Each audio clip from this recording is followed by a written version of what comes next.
الله لا إله إلا الله والله أكبر الله أكبر ولله الحمد. أنت الرحمن يا الله، أنت الرحيم يا الله، أنت السلام يا الله، أنت العزيز يا الله، أنت القدوس يا الله، أنت الجبار يا الله.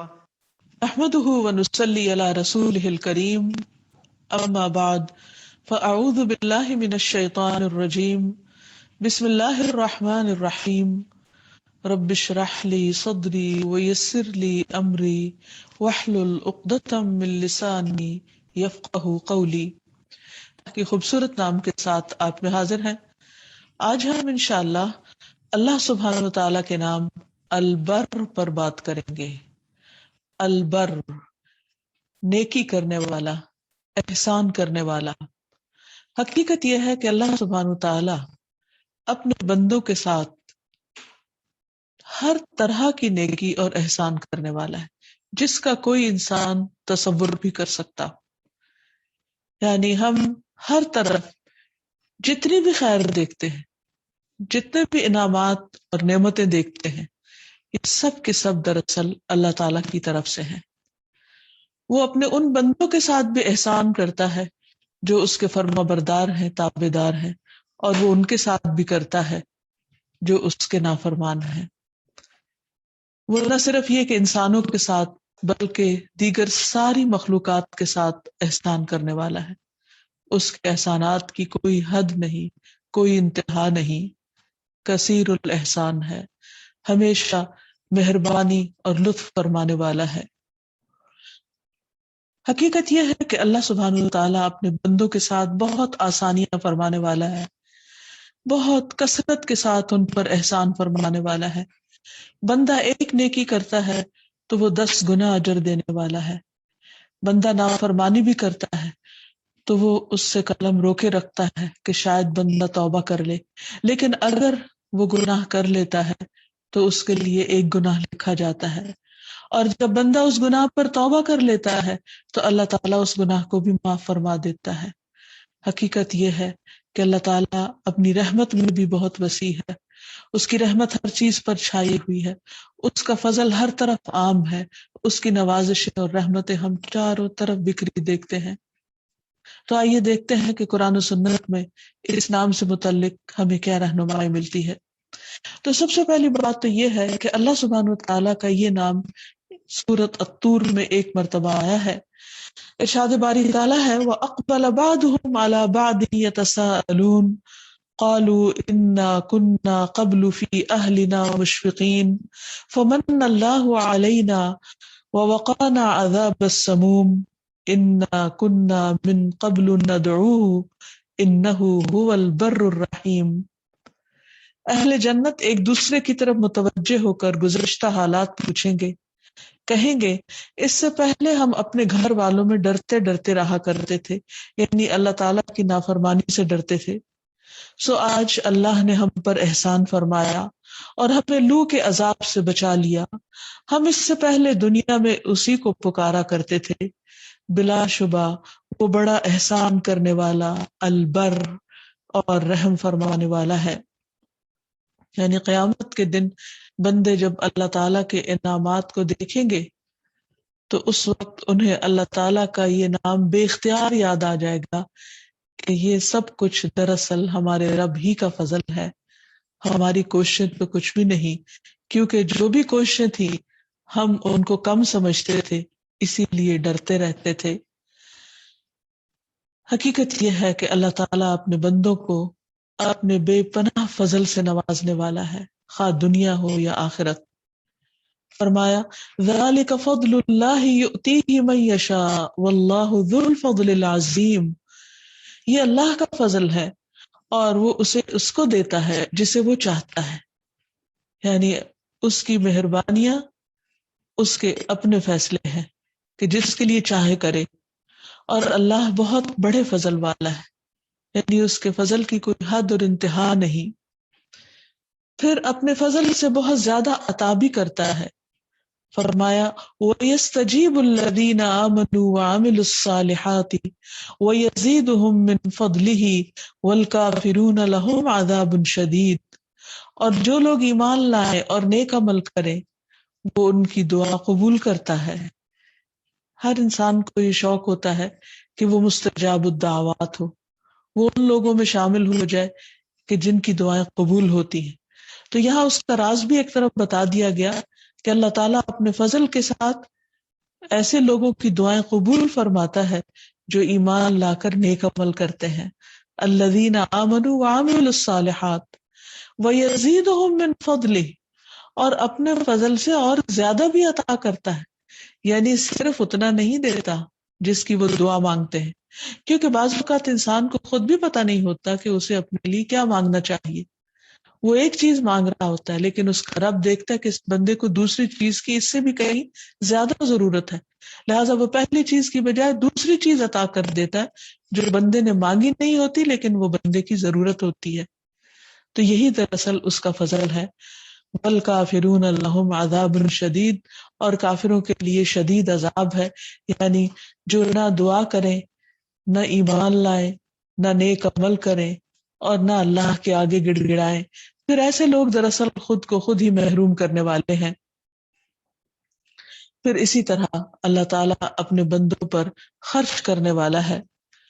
رسول اللہ صلی اللہ علیہ وسلم نے فرمایا، اللہ تعالیٰ فرماتے ہیں، یا ابن آدم، اے آدم کے بچے، اے آدم کے بیٹے، انفق، خرچ کرو، انفق علیک، میں تجھ پر خرچ کروں گا، یعنی تم دوسروں کو دینے والے بنو، تمہیں میں دوں گا، یعنی دینے سے کبھی مال کم نہیں ہوتا، نعمتیں ختم نہیں ہوتی، بلکہ یہ کسی بھی نعمت کے شکر کی ادائیگی کا ایک طریقہ ہے کہ انسان اللہ کے دیے ہوئے میں سے دوسروں پر خرچ کرتا رہے، اور جو بندہ ایسا کرتا ہے اللہ سبحانہ تعالیٰ اس کو اور زیادہ نوازتا چلا جاتا ہے، پہلے سے بھی زیادہ عطا کرتا ہے، کیونکہ ایک مرتبہ نبی صلی اللہ علیہ وسلم نے قسم کھا کر یہ بات فرمائی تھی کہ صدقہ کرنے سے مال کم نہیں ہوتا، اور حقیقت یہ ہے کہ ایک تجربے کی بات ہے، آپ بھی کر کے دیکھیے کہ اگر آپ چاہتے ہیں کہ کسی نعمت میں اضافہ ہو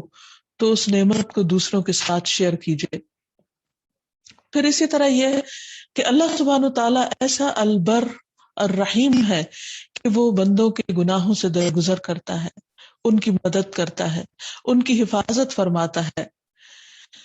قرآن مجید میں آتا ہے، ان عبادی لیس لک علیہم سلطان، بے شک میرے بندے، ان پر تیرا کوئی زور نہیں چلے گا، یعنی شیطان انہیں ورغلانے کی کوشش ضرور کرے گا لیکن انہیں پھانس نہیں سکے گا، انہیں اپنے جال میں نہیں لے سکے گا، کیونکہ انہیں اللہ کی حفاظت حاصل ہے۔ اور کس کو وہ اپنے جال میں پھانسے گا؟ الا من اتبعک من الغاوین، مگر جنہوں نے تیری پیروی کی، جو بھٹکے ہوئے لوگ ہیں ان میں سے، یعنی جو بھٹکے ہوئے ہیں اور جو تیرے راستے پر چلنا چاہتے ہیں وہی تیرا شکار بنیں گے، اور جو اللہ کے راستے پر چلنا چاہتے ہیں اللہ سبحانہ تعالیٰ انہیں اپنی رحمت سے اپنی خاص مدد عطا فرمائے گا۔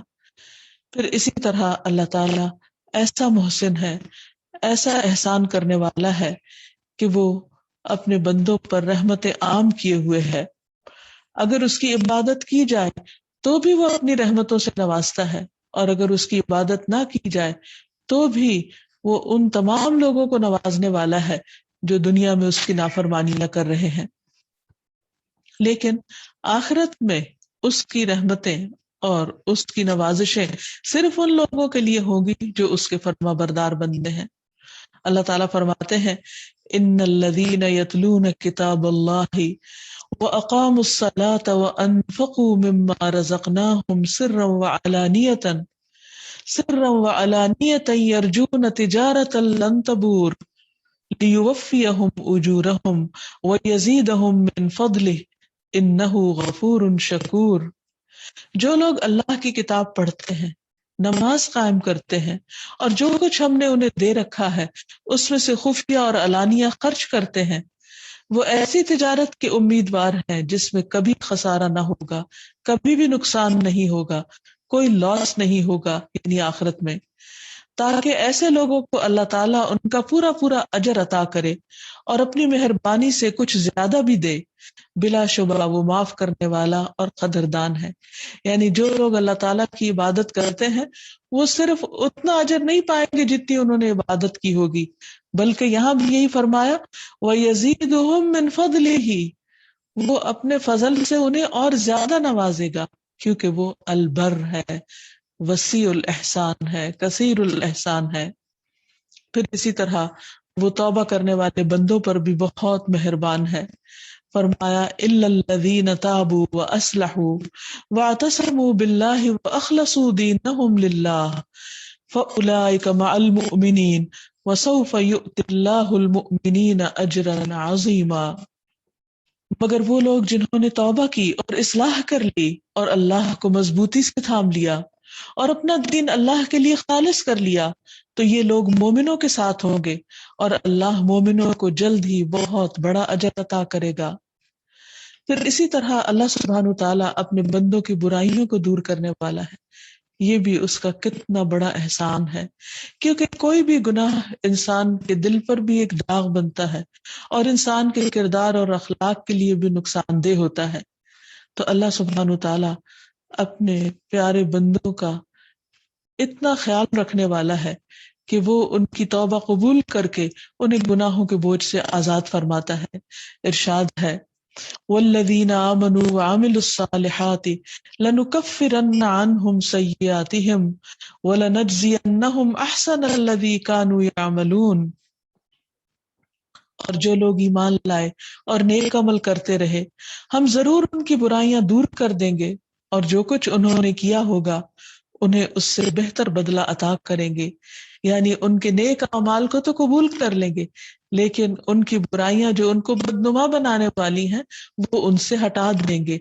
اور جب برائیاں دور ہو جائیں گی، معاف کر دی جائیں گی، صاف کر دی جائیں گی، تو آپ سوچئے کہ انسان کے لیے وہ کتنی خوشی کا دن ہوگا کہ اس کے پاس صرف اچھا ہی اچھا باقی رہے گا. پھر اسی طرح اللہ تعالیٰ گناہ گاروں کو اپنی خاص رحمت کے ساتھ مہلت دیتا چلا جاتا ہے کہ شاید وہ توبہ کر لیں، پلٹ آئیں. اسی لیے اللہ تعالیٰ فرماتے ہیں نبئ عبادی انی انا الغفور الرحیم، میرے بندوں کو بتا دو کہ میں بہت غفور الرحیم ہوں، انہیں خبر دے دو. کیونکہ جب انسان یہ جانتا ہے کہ میرا رب بخشنے والا ہے، بہت معاف فرمانے والا ہے، رحم فرمانے والا ہے، تو اس کے لیے یہ بات بہت حوصلے کی ہوتی ہے کہ غلطیاں کرنے کے بعد وہ رب ہی کی طرف پھر پلٹتا ہے. اور ساتھ ہی اللہ تعالیٰ نے خبردار بھی کیا وَأَنَّ عَذَابِي هُوَ الْعَذَابُ الْأَلِيمُ، اور بے شک میرا عذاب بھی دردناک عذاب ہے. یعنی اللہ تعالیٰ کے غفور الرحیم ہونے کا ایسا ایڈوانٹیج نہیں لینا کہ تم پھر توبہ ہی نہ کرو اور اللہ تعالیٰ کی طرف پلٹو ہی نہیں. پھر اسی طرح دنیا میں بہت سے لوگ بار بار اللہ تعالیٰ کی ڈھٹائی کے ساتھ نافرمانی کرتے چلے جاتے ہیں اور بعض اوقات اللہ تعالیٰ کے عذاب کو بھی چیلنج کر دیتے ہیں کہ ہاں اگر اللہ تعالیٰ ہے تو وہ ہمیں پکڑ کیوں نہیں لیتا، جیسے کفار مکہ کیا کرتے تھے. اور وہ نبی صلی اللہ علیہ وسلم سے بار بار عذاب کا مطالبہ کیا کرتے تھے. تو اس پر اللہ تعالیٰ فرماتے ہیں وَيَقُولُونَ مَتَىٰ هَٰذَا الْوَعْدُ إِن كُنتُمْ صَادِقِينَ، وہ کہتے ہیں کہ یہ وعدہ کب پورا ہوگا، یہ دھمکی کب پوری ہوگی اگر تم سچے ہو. قُلْ عَسَىٰ أَن يَكُونَ رَدِفَ لَكُمْ بَعْدَ الَّذِي تَسْتَعْجِلُونَ، کہہ دیجئے کیا عجب ہے کہ جس عذاب کے جلد آنے کا تم مطالبہ کر رہے ہو وہ قریب ہی آ لگا ہو، اس کا ایک حصہ قریب آ چکا ہو. وَإِنَّ رَبَّكَ لَذُو فَضْلٍ عَلَى النَّاسِ، لیکن وہ اللہ تعالیٰ فوراً عذاب کیوں نہیں دے رہا؟ کیونکہ تیرا رب لوگوں پر بڑا ہی زیادہ فضل فرمانے والا ہے. یہ اس کا فضل ہے، وہ اس کی رحمت ہے کہ وہ دیکھ رہا ہے کہ میرے یہ بندے نادان ہیں، انہوں نے میرے عذاب کا مزہ چکھا نہیں، اسی لیے عذاب کا مطالبہ کر رہے ہیں اور اس لیے اس کا مذاق اڑا رہے ہیں. اور اللہ تعالیٰ کی یہ مہربانیاں ہیں کہ ان کے مطالبے کے باوجود وہ انہیں ڈھیل دیتا چلا جا رہا ہے. وَلَٰكِنَّ أَكْثَرُهُمْ لَا يَشْكُرُونَ، لیکن ان میں سے اکثریت شکر ادا نہیں کرتی کہ اللہ تعالیٰ نے ان کو مہلت دی ہوئی ہے. اور یہ حقیقت یہ ہے کہ سب انسان کی لا علمی اور ناسمجھی ہے، غلط فہمی ہے جو وہ اپنے رب کے بارے میں قائم کیے ہوئے ہے. پھر اسی طرح اللہ سبحانہ وتعالیٰ ایسا مہربان ہے کہ وہ اپنے بندوں پر طاقت سے زیادہ بوجھ نہیں ڈالتا. یہ بھی اس کی کتنی مہربانی ہے۔ پھر اسی طرح اللہ سبحانہ وتعالی بندوں سے بہت زیادہ عبادت کا مطالبہ نہیں کرتا۔ اس نے ہم سے یہ مطالبہ نہیں کیا کہ ہم 6 ماہ روزے رکھیں، اس نے ہم سے 10 یا 20 نمازوں کا مطالبہ نہیں کیا، اس نے ہمارا آدھا مال صدقہ خیرات یا زکوٰۃ میں نہیں مانگا، اس نے ہمیں یہ نہیں کہا کہ تم ہر سال حج کرو، اس نے ہمیں یہ نہیں کہا کہ تم ساری رات کھڑے ہو کر عبادت کرو۔ ایک عورت نبی صلی اللہ علیہ وسلم کی غیر موجودگی میں حضرت عائشہ کے پاس بیٹھی ہوئی تھی۔ جب آپ داخل ہوئے تو آپ نے پوچھا کہ یہ کون ہے؟ بتایا گیا کہ یہ وہ خاتون ہے جو ساری رات نہیں سوتی اور عبادت کرتی رہتی۔ ہونا تو یہ چاہیے تھا کہ آپ بہت خوش ہوتے کہ اتنی زیادہ نیک خاتون، لیکن آپ صلی اللہ علیہ وسلم نے اس کو روکا۔ آپ نے فرمایا کہ اللہ تعالیٰ ثواب دینے سے نہیں تھکتا، لیکن تم تھک جاؤ گے، یعنی تم عبادت کرنے سے پھر اکتا جاؤ گے۔ اپنے اوپر وہ بوجھ نہ ڈالو جو اللہ نے تم پر نہیں ڈالا۔ اس لیے بہت ضروری ہے کہ اللہ سبحانہ تعالیٰ نے جو فرائض ہم پر عائد کیے ہیں ان پر ہم فوکس کریں، تو وہ ایک فرض کا اجر کئی گنا بڑھا کر دیتا ہے۔ یہی اس کا فضل ہے اور یہی اس کی رحمت ہے اور یہی اس کا البر ہونا ہے، وسیع الاحسان، کثیر الاحسان ہونا۔ پھر اسی طرح حضرت انس سے روایت ہے کہ نبی صلی اللہ علیہ وسلم نے ایک بوڑھے شخص کو دیکھا کہ جو اپنے 2 بیٹوں کا سہارا لے کر بڑی مشکل سے چل رہا تھا۔ تو آپ نے پوچھا کہ اس کا کیا معاملہ ہے، یہ کیوں اتنی مشقت میں اپنے آپ کو ڈالے ہوئے ہے؟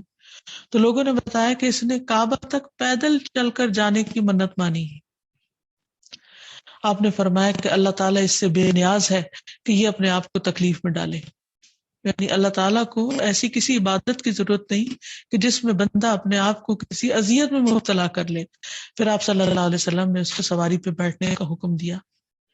تو یہ بھی اللہ تعالیٰ کی کتنی بڑی رحمت ہے کہ اس نے ہمارے دین میں عبادت کے ایسے طریقے نہیں رکھے کہ جس سے انسانوں کو اذیت ہو۔ اس نے جو کچھ بھی ہمیں کرنے کو کہا ہے اس سب کے اندر بہت سہولت ہے، آسانی ہے، اور انسان اپنی دنیا کے باقی تمام کام کاج کے ساتھ اللہ تعالیٰ کی عبادت کے لیے بھی وقت نکال سکتا ہے۔ اور حقیقت یہ ہے کہ اللہ تعالیٰ نے بندوں سے بہت کم کا مطالبہ کیا ہے۔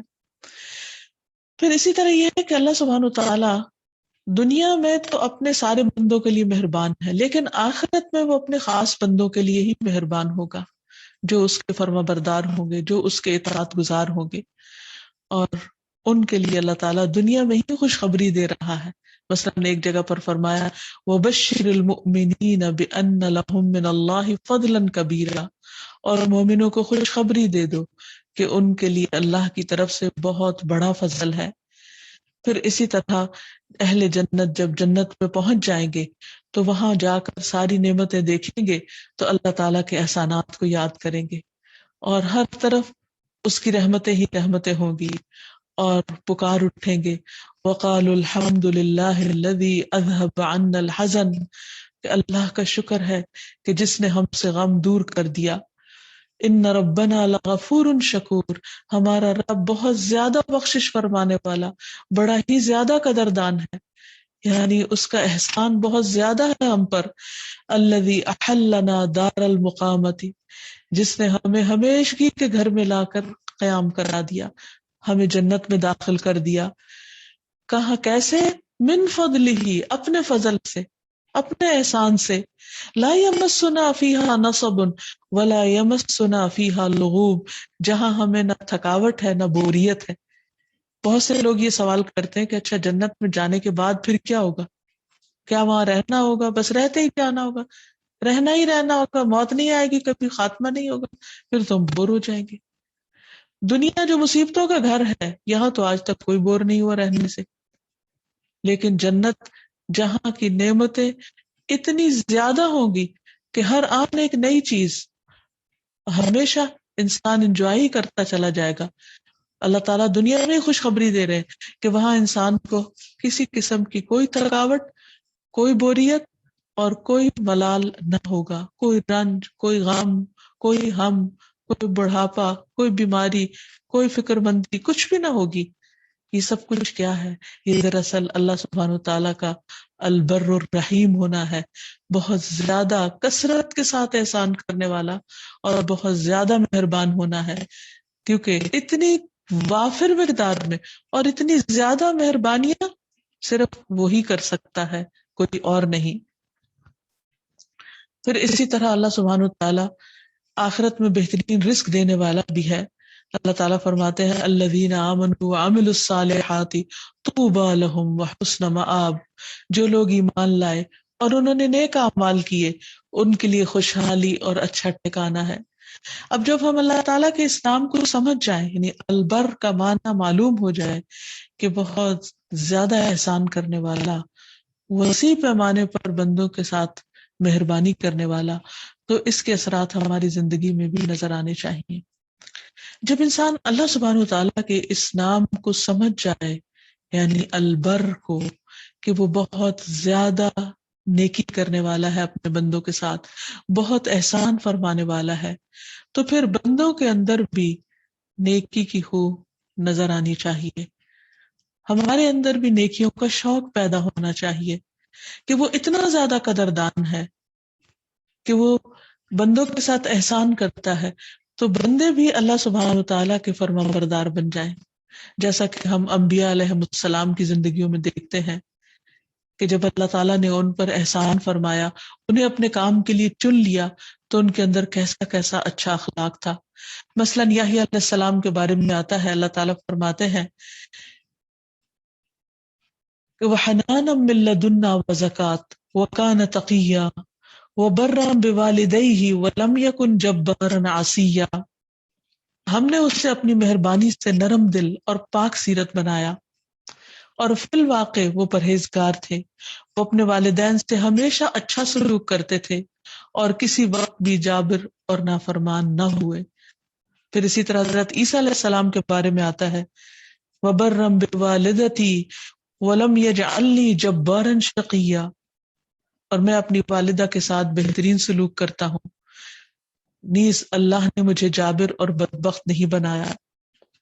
اور حقیقت یہی ہے کہ اگر انسان نیکی کرنا چاہتا ہے تو اللہ تعالیٰ کی عبادت کے بعد سب سے بڑی نیکی والدین کے ساتھ احسان ہے، والدین کے ساتھ اچھا سلوک کرنا ہے۔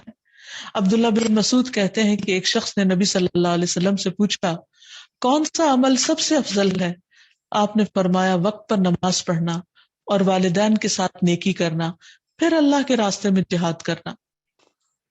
حقیقت یہ ہے کہ والدین کے ساتھ احسان اور والدین کا خیال رکھنا، ان کی ضروریات کو پورا کرنا، ان کے ساتھ نیک سلوک کرنا، اور نیک سلوک کرنے کا مطلب یہ نہیں ہوتا کہ ہر وقت ان کے پاس انسان بیٹھا رہے۔ نیک سلوک کی کئی شکلیں ہو سکتی، اگر وہ زندہ ہے تو ان کی خدمت کر کے، اگر فوت ہو چکے تو ان کے لیے دعائیں کر کے، ان کے لیے صدقہ جاریہ بن کے، ان کی طرف سے صدقہ خیرات کر کے، اور بہت سے نیکی کے کام ہیں جو ان کے لیے کیے جا سکتے ہیں۔ تو کسی بھی طریقے سے جو ان کو خوش کرنے والا ہو، یعنی والدین کے ساتھ احسان کیا ہے کہ ایسے کام کیے جائیں جو انہیں خوش کر دے، جو ان کی دعاؤں کا مستحق بنا دے، جو ان کے دلوں میں ہمارے لیے محبت پیدا کر دے۔ ایک تو طبعی فطری محبت ہوتی ہے، لیکن ایک محبت اکتسابی ہوتی ہے جو ارن کی جاتی ہے، اور وہ ہے جو انسان اچھے سلوک اور مہربانی کے معاملے کے ساتھ حاصل کرتا ہے۔ تو اس میں ہم دیکھتے ہیں کہ جب کوئی شخص اپنے والدین کے ساتھ اچھا سلوک کرتا ہے تو یہ اس کے لیے گناہوں کا کفارہ بھی بنتے ہیں، اللہ تعالیٰ کے قرب کا ذریعہ بھی بنتے ہیں۔ ایک شخص ابن عباس کے پاس آیا اور کہنے لگا کہ میں نے ایک عورت کو قتل کر دیا ہے، کیونکہ میں نے اسے نکاح کا پیغام بھیجا تو اس نے قبول نہیں کیا، کسی اور مرد نے بھیجا تو اس نے قبول کر لیا، تو مجھے غیرت ہوئی اور میں نے اس غیرت میں آ کر قتل کر ڈالا۔ تو ابن عباس نے اس سے کہا کیا تمہاری والدہ زندہ ہے؟ تو بہرحال اس کو اس کا کفارہ بتایا، لیکن بعد میں جو صاحب ساتھ بیٹھے ہوئے تھے وہ پوچھنے لگے کہ آپ نے والدہ کا کیوں پوچھا؟ تو کہنے لگے کہ میں نہیں جانتا کہ کوئی بھی نیکی جو اللہ کے قریب کرنے والی ہو اس سے بڑھ کر ہو سکتی ہے کہ انسان اپنی ماں کے ساتھ نیک سلوک کرے۔ یعنی اگر کوئی شخص کبیرہ گناہ کا بھی ارتکاب کر لیتا ہے اور پھر چاہتا کہ اللہ تعالیٰ اس کو معاف کر دے، تو توبہ کرنے کے بعد جو نیکیاں کرنی ہوگی وہ نماز اور صدقہ خیرات اور جو کفارہ مقرر ہے کسی بھی گناہ کا وہ ادا کرنے کے بعد اللہ تعالیٰ کو راضی کرنے کا طریقہ کیا ہے؟ والدین کی خدمت اور ان کو خوش کر دینا، اور اس میں سے بھی خصوصاً ماں کو خوش کرنا، کیونکہ والدین کے ساتھ نیکی نہ صرف یہ کہ دنیا میں انسان کے لیے بھلائی کا ذریعہ ہے بلکہ جنت میں لے جانے والی ہے۔ حضرت عائشہ کہتی ہے کہ رسول اللہ صلی اللہ علیہ وسلم نے فرمایا کہ میں جنت میں داخل ہوا تو وہاں قرآن مجید کی تلاوت کی آواز سنائی دی۔ میں نے پوچھا کہ یہ کون ہے؟ مجھے بتایا گیا کہ یہ حارثہ بن نعمان ہے۔ رسول اللہ صلی اللہ علیہ وسلم نے ان سے کہا یہی نیکی ہے، یہی نیکی ہے۔ اور حارثہ بن نعمان اپنی والدہ کے ساتھ بہت زیادہ حسن سلوک کرنے والے تھے، تو نبی صلی اللہ علیہ وسلم نے ان کو ایک طرح سے جنت میں دیکھا، یعنی ان کے جنت میں داخلے کی وجہ کیا تھی؟ ان کی والدہ کے ساتھ نیکی، حسن سلوک۔ تو اللہ سبحانہ و تعالیٰ اگر ہم پر مہربان ہے تو ہمیں اس کی مخلوق کے ساتھ مہربان ہونا چاہیے، اور اس کی مخلوق میں سے بھی وہ جو ہم پر سب سے زیادہ مہربان رہی ہو، اور وہ کون ہے؟ ایک ماں، کیونکہ انسانی رشتوں میں سے سب سے زیادہ جو رشتہ انسان کے لیے مہربان ہو سکتا ہے، فکر مند ہو سکتا ہے، خیر خواہ ہو سکتا ہے، وہ ماں کا رشتہ ہوتا ہے۔ پھر اسی طرح ماں کے ساتھ ساتھ باپ کا بھی بہت بڑا حق ہے، کیونکہ وہ خرچ کرتا ہے، بہت سی ضروریات پوری کرتا ہے، بہت سے فائدے پہنچاتا ہے، تو ان کے اوپر بھی احسان کرنا چاہیے۔ اور اس میں صرف یہ نہیں کہ وہ جب زندہ ہوں تو تب، وفات کے بعد بھی۔ اور اس سلسلے میں حضرت ابن عمر کا طرز عمل ہمارے لیے ایک بہت اچھا نمونہ ہے۔ ایک مرتبہ وہ مکہ جا رہے تھے تو راستے میں انہوں نے اونٹ کے ساتھ ساتھ اپنا ایک گدھا بھی رکھا ہوا تھا اور امامہ بھی پہنتے تھے، تو راستے میں ایک دیہاتی ان کو ملا، تو انہوں نے ان سے بات چیت کرنے کے بعد اپنا گدھا بھی ان کو دے دیا اور امامہ بھی دے دیا۔ تو ان کے ساتھی نے کہا کہ یہ کون شخص تھے اجنبی سے جن کے اوپر آپ نے اتنی مہربانی کر دی؟ تو کہنے لگے کہ یہ میرے والد کے دوستوں میں سے تھے، یعنی حضرت عمر کے دوستوں میں سے تھے۔ تو نبی صلی اللہ علیہ وسلم نے فرمایا ہے کہ نیکیوں میں سب سے بڑی نیکی آدمی کا اپنے باپ کی وفات کے بعد اس کے دوستوں کے ساتھ اچھا سلوک کرنا ہے، اور اس دیہاتی کا باپ عمر کا دوست تھا رضی اللہ عنہ۔ تو یہ ہے ہمارا دین، اور یہ ہے احسان کا وہ وسیع کانسیپٹ جو ہمیں سکھایا گیا ہے۔ والدین کے ساتھ حسن سلوک کرنے کے بعد ہمارے بہترین سلوک کے مستحق ہمارے رشتہ دار ہیں۔ نبی صلی اللہ علیہ وسلم سے ایک مرتبہ پوچھا گیا کہ میں سب سے زیادہ اچھا سلوک کس سے کروں؟ آپ نے 3 دفعہ والدہ کے بارے میں فرمایا، 4تھی دفعہ والد کے بارے میں، اور پھر دیگر رشتہ داروں کے بارے میں۔ تو گویا والدین کے فوراً بعد دوسرے رشتہ داروں کا ذکر آتا ہے۔ رسول اللہ صلی اللہ علیہ وسلم نے فرمایا مسکین پر صدقہ کرنے کا ثواب 1 گناہ ہے، اور رشتہ دار پر صدقہ کرنے کا ثواب 2 گناہ ہے، ایک صدقے کا اور دوسرا رشتہ داری نبھانے کا۔ پھر اسی طرح یہ ہے کہ یہ تو انسانی رشتوں میں حسن سلوک کی بات ہے، لیکن ہمیں نیکی کی ہر قسم کے ساتھ رغبت ہونی چاہیے، کیونکہ اللہ سبحانہ و تعالیٰ ہر قسم کا احسان اپنے بندوں پر کرتا ہے۔ وہ بندوں کو نوازتا بھی ہے، بندوں کے لیے آسانیاں بھی پیدا کرتا ہے، بندوں کی وہ ضروریات بھی پوری کرتا ہے جو بندوں کو خود بھی نہیں پتا۔ تو ہمیں بھی نیکی کے کسی موقع کو ہاتھ سے نہیں جانے دینا چاہیے۔ تو اس سلسلے میں قرآن مجید کی ایک بہت جامع آیت ہے جسے آیت البر کہا جاتا ہے، جس میں نیکی کی اقسام بتائی گئی ہیں۔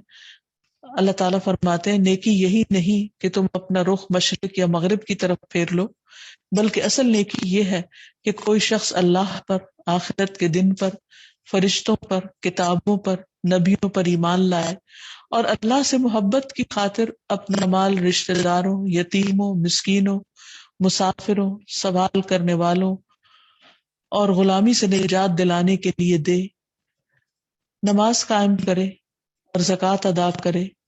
نیز نیک وہ لوگ ہیں کہ جب عہد کریں تو اسے پورا کریں، اور بدحالی، مصیبت اور جنگ کے دوران صبر کریں، ایسے ہی لوگ راست باز ہیں اور یہی لوگ دراصل متقی ہیں۔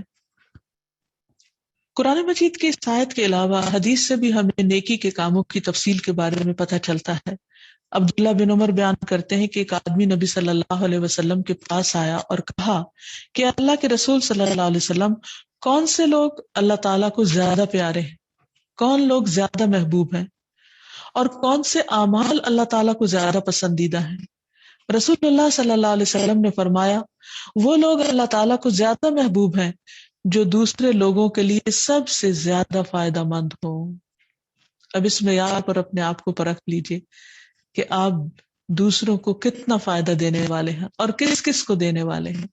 ایک دن کا جائزہ آپ لے سکتے ہیں، ایک ہفتے کا لے سکتے ہیں، ایک مہینے اور ایک سال کا لے سکتے ہیں کہ اس عرصے میں آپ نے کتنے لوگوں کو بینیفٹ کیا، کتنے لوگوں کا بھلا کیا۔ اور اللہ تعالیٰ کو سب سے زیادہ پسندیدہ اعمال یہ ہیں کہ مسلمان اپنے بھائی کو خوش کر دے، اس سے کسی تکلیف کو دور کرے، اس کا قرضہ ادا کر دے، اسے کھانا کھلا دے۔ اور فرمایا، مجھے اپنے کسی بھائی کی ضرورت پوری کرنے کے لیے اس کے ساتھ چلنا اس مسجد نبوی میں ایک ماہ کے اعتکاف سے زیادہ محبوب ہے۔ پھر اسی طرح نیکی کے اور بھی بہت سارے کام ہیں۔ بعض اوقات انسان بڑی بڑی نیکیوں کے پیچھے بھاگتا ہے کہ مثلاً حج پر جائے یا عمرہ کرے یا کسی کے ساتھ کو بہت بڑا احسان کرے، لیکن بعض اوقات چاہنے کے باوجود ایسے مواقع نہیں آتے، تو اس صورت میں انسان کو چھوٹی چھوٹی نیکیاں کرتے چلے جانا چاہیے۔ ہر طرح کے کام میں دلچسپی رکھنی چاہیے، یعنی کسی چھوٹے سے کام کو بھی حقیر نہیں سمجھنا چاہیے جو نیکی کا مل رہا ہو۔ حدیث میں آتا ہے کہ لا تحتقرن من المعروف شیئا ولو ان تلقى اخاك بوجه طلق، نیکی کے کسی کام کو حقیر مت جانو، خواہ تمہارا اپنے بھائی کو خندہ پیشانی سے ملنا ہی کیوں نہ ہو۔ پھر اسی طرح گھر والوں کے ساتھ نیک بھلائی کرنا۔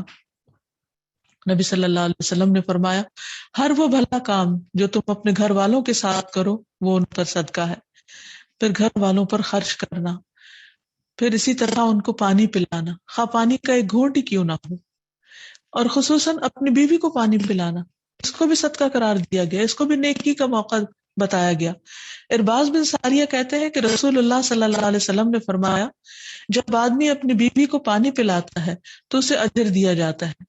تو وہ کہتے ہیں کہ یہ حدیث سن کر میں اٹھا اور اپنی بیوی کو پانی پلایا اور اسے بھی یہ حدیث سنائی۔ پھر اسی طرح کھانا کھلانا جنت میں لے جانے والے کاموں میں سے ایک کام ہے۔ نبی صلی اللہ علیہ وسلم نے فرمایا، تمہارا اپنے آپ کو کھانا کھلانا تمہارے لیے صدقہ ہے، تمہارا اپنے بیٹے کو کھانا کھلانا تمہارے لیے صدقہ ہے، تمہارا اپنی بیوی کو کھانا کھلانا تمہارے لیے صدقہ ہے، تمہارا اپنے خادم کو کھانا کھلانا تمہارے لیے صدقہ ہے۔ پھر اسی طرح گھر سے باہر کے لوگوں کو کھانا کھلانا، مساکین وغیرہ کو، محتاجوں کو، پھر کسی کی کوئی بھی ضرورت پوری کر دینا۔ نبی صلی اللہ علیہ وسلم نے فرمایا، مومن کو خوش کرنا، اس کا قرض ادا کرنا، اس کی ضرورت پوری کرنا، اس سے کسی مصیبت کو دور کرنا افضل اعمال میں سے ہے۔ حتیٰ کہ انسان اپنے ڈول سے کسی کے ڈول میں پانی ڈال دے، اسے بھی صدقہ قرار دیا گیا۔ پھر اسی طرح نابینا شخص کے ساتھ چلنا، کہ اگر کوئی شخص اپنا راستہ نہیں دیکھ سکتا تو اس کی مدد کر کے اس کو منزل تک پہنچا کر آنا، کوئی قرض ادا نہیں کر سکتا تو اس کی طرف سے قرضہ ادا کر دینا، دو لوگ روٹھے ہوئے ہیں ان کے درمیان صلح کروا دینا، کسی کی تنہائی اور وحشت دور کرنا۔ آج کل ہمارے معاشرے میں یہ کتنی مشکل ہوتی چلی جا رہی ہے کہ ینگر جنریشن اپنے اپنے کاموں میں، تعلیم میں، جابز میں، بزنس میں مصروف ہیں، اپنے گھر میں، بچوں میں، اور جو بزرگ لوگ ہیں، بڑی عمر کے لوگ ہیں، وہ اکثر تنہا رہتے ہیں اور سارا سارا دن بعض اوقات بچوں کے انتظار میں بیٹھے رہتے ہیں۔ تو ایسے میں جو لوگ اکیلے ہوں اور انسان کے پاس وقت ہو تو خاص طور پر ان کو وزٹ کر لینا، جیسے ایک محلے کے اندر ہے یا ایک نیبرہڈ میں ہے تو جا کر ان لوگوں کے پاس تھوڑی دیر کے لیے بیٹھنا، ان کا دل خوش کر کے آنا، یہ بہت بڑے نیکی کے کاموں میں سے ایک کام ہے۔ نبی صلی اللہ علیہ وسلم نے فرمایا، کسی نیکی کے کرنے کو معمولی نہ سمجھو، خواہ تو کسی اداس آدمی کو جو تنہائی اور خوف محسوس کرے اسے انس اور اپنائیت مہیا کرو۔ پھر اسی طرح سلام پھیلانا، کثرت سے سلام کرنا، مسکرانا، اچھی بات بتانا، اچھا مشورہ دینا، سچائی اختیار کرنا، اپنے شر سے دوسروں کو بچانا، راستے سے تکلیف دہ چیزوں کو ہٹا دینا، یہ سارے نیکی کے کام ہیں اور نیکی کا ایک وسیع کانسیپٹ ہے۔ اور پھر آخر میں یہ کہ جو شخص نیکی کے کام کرے گا وہ اللہ سبحانہ وتعالیٰ کی طرف سے بہترین مقام پائے گا۔ اللہ تعالیٰ فرماتے ہیں ان الابرار لفی نعیم، بلا شبہ نیک لوگ نعمتوں میں ہوں گے، علی الارائک ینظرون، تختوں پر بیٹھے نظارے کریں گے، تعرف فی وجوہہم نظرۃ النعیم، آپ ان کے چہروں پر خوشحالی کی رونق معلوم کریں گے، یسقون من رحیق مختوم، انہیں سر بمہر خالص شراب پلائی جائے گی، ختامہ مسک، وفی ذلک فلیتنافس المتنافسون، جس کی مہر کستوری کی ہوگی، اور نعمتوں کے شائقین کو چاہیے کہ وہ اس بات میں رغبت کریں، ایک دوسرے کا مقابلہ اس چیز میں کریں۔ وَمِزَاجُهُ مِن تسنیم، اس شراب میں تسنیم کی آمیزش ہوگی۔ عَيْنًا يَشْرَبُ بِهَا الْمُقَرَّبُونَ، یہ ایک چشمہ ہے جس سے مقرب لوگ شراب پیئیں گے۔ پھر اسی طرح ایک اور جگہ پر فرمایا ان الابرار یشربون من کأس کان مزاجها کافورا، نیک لوگ شراب کے ایسے جام پیئیں گے جن میں کافور کی آمیزش ہوگی۔ اور پھر یہ کہ انسان اپنی پسندیدہ چیز اللہ کے راستے میں جب خرچ کرتا ہے تو نیکی کے کمال کو پہنچ جاتا ہے۔ لن تنالوا البر حتى تنفقوا مما تحبون۔ اور آخر میں یہ کہ انسان اسلام کے ساتھ اللہ سبحانہ وتعالیٰ سے دعا بھی کرے تاکہ اللہ تعالیٰ اس پر اپنی رحمت نازل فرمائے۔ تو اللہ تعالیٰ سے دعا ہے کہ وہ ہمیں نیکیوں کا موقع عطا فرمائے، نیکیوں کی توفیق عطا فرمائے، اور ہر ایک کے ساتھ خیر اور بھلائی کا سلوک کرنے نصیب کرے۔ وآخر دعوانا ان الحمد للہ رب العالمین۔ آمین۔ أنت القاهر يا الله، أنت الحسيب يا الله، أنت الشافي يا الله، أنت المبين يا الله، أنت الوكيل يا الله، أنت القيوم يا الله، أنت المتين يا الله، أنت السبوح يا الله، لا إله إلا الله محمد رسول الله، لا إله إلا الله محمد رسول الله۔ نحمده ونصلي على رسوله الكريم، اما بعد، فاعوذ بالله من الشيطان الرجيم، بسم الله الرحمن الرحيم، رب اشرح لي صدري ويسر لي امري واحلل عقدة من لساني يفقهوا قولي۔ ہم انشاءاللہ اللہ سبحانہ وتعالیٰ کے نام التواب پر بات کریں گے۔ التواب، بہت زیادہ توبہ قبول کرنے والا۔ حقیقت یہ ہے کہ اللہ کے سوا کون ہو سکتا ہے جو انسان کی غلطیوں کو معاف کرے۔ انسان دن رات خطائیں کرتا ہے اور اس کا رب دن رات معاف کرتا ہے۔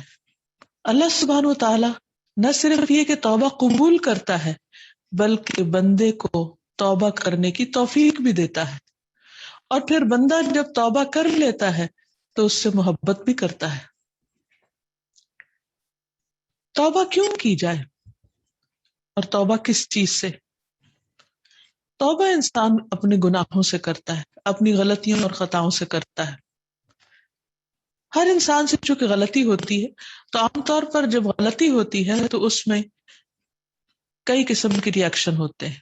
ایک تو یہ ہوتا ہے کہ انسان سرے سے انکار کر دیتا ہے کہ میں نے کی ہی نہیں، میری غلطی نہیں تھی، یا وہ اس کو کسی اور کے اوپر ڈال دیتا ہے جیسے شیطان نے کیا۔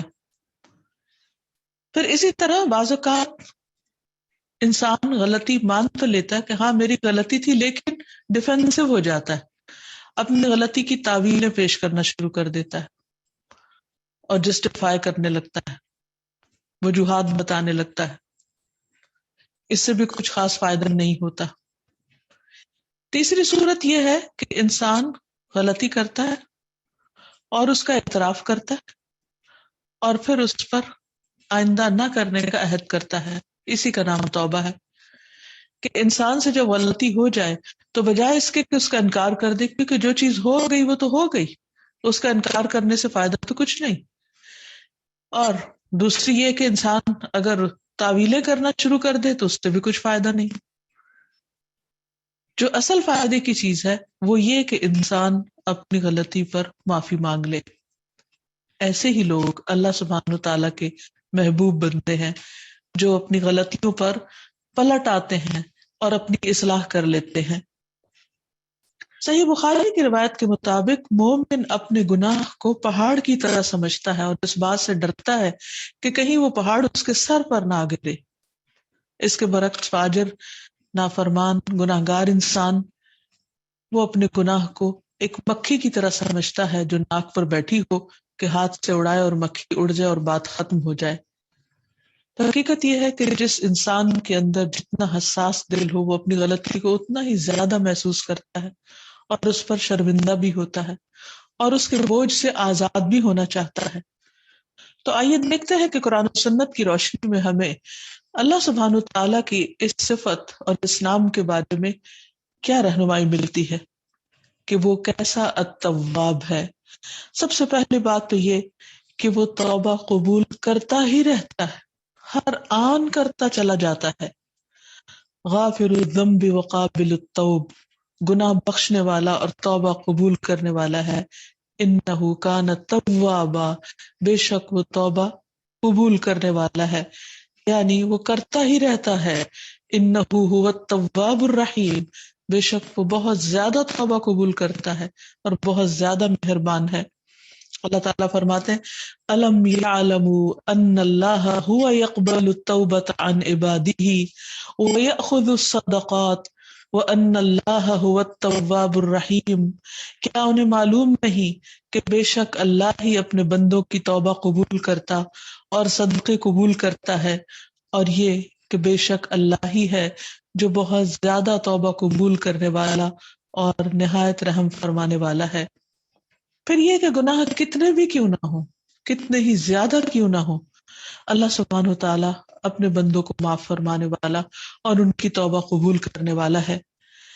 قرآن مجید میں آتا ہے وَهُوَ الَّذِي يَقْبَلُ التَّوْبَةَ عَنْ عِبَادِهِ وَيَعْفُو عَنِ السَّيِّئَاتِ، وہی تو ہے جو اپنے بندوں کی توبہ قبول کرتا ہے اور ان کی خطاؤں سے درگزر کرتا رہتا ہے. بندے کے گناہ اگر آسمان تک بھی پہنچ جائیں تو بھی اللہ تعالیٰ اسے معاف کر دیتا ہے. نبی صلی اللہ علیہ وسلم نے فرمایا اگر تم اتنے گناہ کرو کہ تمہارے گناہ آسمان تک پہنچ جائیں تو پھر بھی تم توبہ کرو تو اللہ تعالیٰ تمہاری توبہ قبول کرنے والا، تم کو معاف فرمانے والا ہے. حضرت انس رضی اللہ عنہ کہتے ہیں کہ میں نے رسول اللہ صلی اللہ علیہ وسلم کو فرماتے ہوئے سنا اللہ تبارک و تعالیٰ فرماتا ہے اے ابن آدم، جب تک تو مجھے پکارے گا اور مجھ سے پر امید رہے گا میں تجھے بخشتا رہوں گا، جو بھی گناہ ہوں گے اور کوئی پرواہ نہیں کروں گا.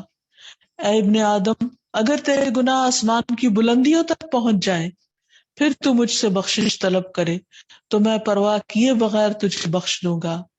اے ابن آدم، اگر تو زمین کے برابر گناہ کر کے میرے پاس آئے اور اس حال میں مجھ سے ملے کہ میرے ساتھ شرک نہ کیا ہو تو میں تجھے ان گناہوں کے بقدر بخشش عطا کروں گا. سبحان اللہ، یہ ہے ہمارا رب اللہ جو ہر طرح کے اور ہر مقدار کے گناہ معاف کرنے والا ہے سوائے اس کے کہ انسان نے شرک کیا ہو، کیونکہ شرک کا گناہ معاف نہیں ہو سکتا. پھر اسی طرح یہ ہے کہ اللہ سبحانہ وتعالی بندوں کی توبہ پر خوش ہوتا ہے، کیونکہ بندے جب گناہ کرتے ہیں تو اللہ سبحانہ وتعالی کی نظروں سے گر جاتے ہیں. اللہ چونکہ اپنے بندوں پر مہربان ہے، وہ نہیں چاہتا کہ بندے اسفل السافلین تک جا پہنچے اور وہ ذلیل و رسوا ہوں. قرآن مجید میں آتا ہے وَمَن يُهِنِ اللَّهُ فَمَا لَهُ مِن مُكْرِمٍ، جس کو اللہ رسوا کر دے پھر اسے کوئی عزت بخشنے والا بھی نہیں. تو اس لیے مومن اپنے گناہ سے ڈرتا ہے اور اللہ کی طرف پلٹتا ہے، اور اللہ سبحانہ وتعالیٰ چونکہ مومن سے محبت کرتا ہے تو اس کے توبہ کرنے پر خوش ہوتا ہے. فرمایا ان اللہ یحب التوابین ویحب المتطہرین، بے شک اللہ تعالیٰ توبہ کرنے والوں سے محبت کرتا ہے اور ان سے بھی جو پاک صاف رہتے ہیں، یعنی طہارت حاصل کرتے ہیں اور جسمانی اور روحانی دونوں طرح کی نجاستوں سے بچتے رہتے ہیں۔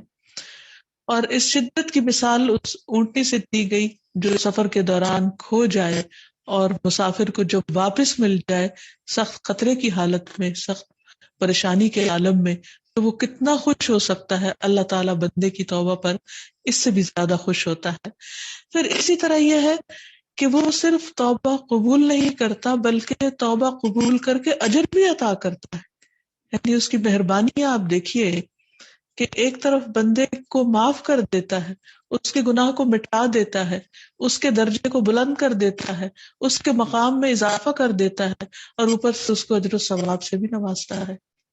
کیا بندوں میں سے کوئی ایسا ہو سکتا ہے جو غلطی کرنے کے بعد پھر اتنا زیادہ مہربان ہو کسی پر؟ حدیث میں آتا ہے التائب من الذنب کمن لا ذنب لہ، گناہ سے توبہ کرنے والا ایسا ہے گویا اس نے گناہ کیا ہی نہ ہو، اس نے غلطی کی ہی نہ ہو، یعنی وہ پہلے کی طرح بالکل صاف ستھرا کر دیا جاتا ہے، اللہ تعالیٰ کا محبوب بن جاتا ہے۔ بلکہ بعض گناہ انسان کی نیکیوں میں اضافے کا ذریعہ بن جاتے ہیں۔ جب انسان ایک روٹین کے مطابق اچھے کام کر رہا ہوتا ہے تو وہ عام طور پر اس کے بعض اوقات اعمال بے روح بھی ہو جاتے ہیں، اور اس کی بعض اوقات نیت بھی خراب ہونے لگتی ہے، یا کبھی سستی بھی اس میں آنے لگتی ہے۔ لیکن اتنے میں یکایک اس سے جب کوئی گناہ ہو جاتا ہے تو وہ ہوش میں آ جاتا ہے اور توبہ کر لیتا ہے، پلٹتا ہے اور بار بار روتا ہے، اپنے گناہوں کی معافی مانگتا ہے۔ تو یہ جو سارا پروسیس ہے پلٹنے کا اور رونے کا اور ندامت اور شرمندگی اور شرمساری اور اپنی غلطی کا اعتراف، یہ کوالٹیز اللہ سبحانہ وتعالیٰ کو بہت زیادہ پسند ہے۔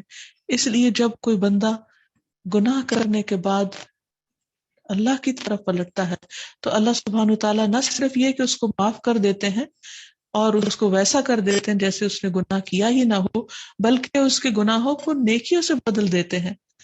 قرآن مجید میں آتا ہے فَأُولَئِكَ يُبَدِّلُ اللَّهُ سَيِّئَاتِهِمْ حَسَنَاتٍ وَكَانَ اللَّهُ غَفُورًا رَحِيمًا، تو ایسے لوگوں کی برائیوں کو اللہ تعالیٰ نیکیوں میں بدل دے گا اور اللہ بہت بخشنے والا اور رحم فرمانے والا ہے۔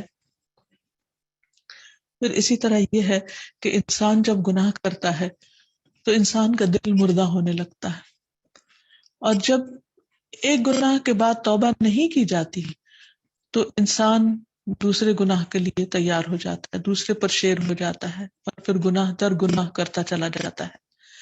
اس طرح انسان کا بوجھ بڑھتا چلا جاتا ہے۔ حقیقت یہ ہے کہ گناہ انسان کے دل کے اندر ایک وحشت پیدا کرتے ہیں، انسان کے دل کے اندر ایک ڈپریشن کی کیفیت پیدا کرتے ہیں۔ انسان بعض گناہ ایسے ہوتے ہیں کہ انسانوں کی نیند حرام ہو جاتی ہے، انسان مسلسل پریشانی کا شکار ہو جاتے ہیں۔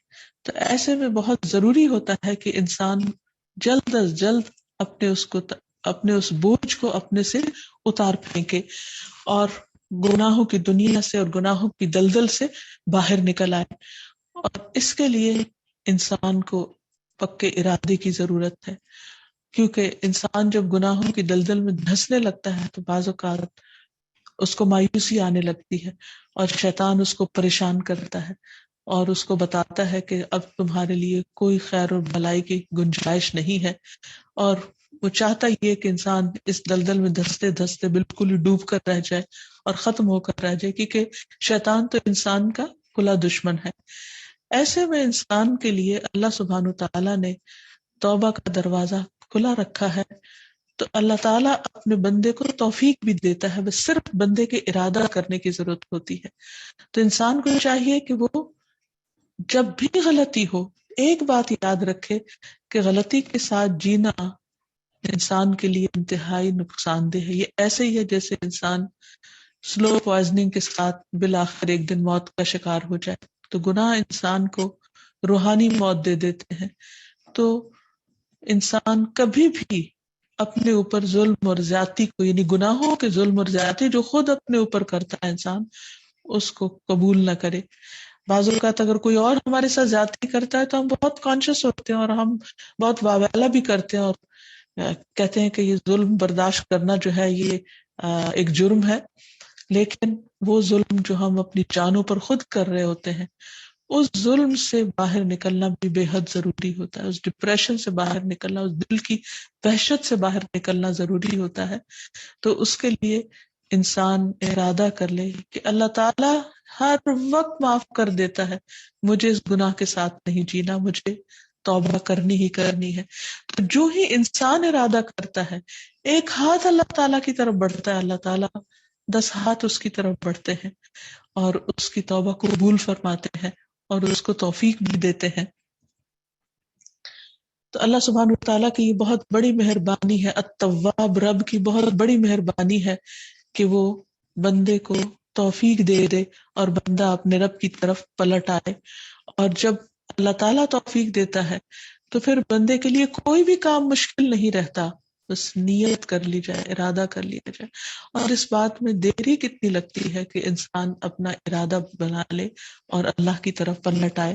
اللہ تعالیٰ بار بار اپنے بندوں کو پکارتے ہیں کہ یا عبادی الذین اسرفوا علی انفسہم لا تقنطوا من رحمت اللہ، اے بندو، اے میرے بندو جنہوں نے اپنی جانوں پر ظلم کیا ہے، زیادتیاں کی ہیں، اللہ کی رحمت سے ہرگز مایوس نہ ہو.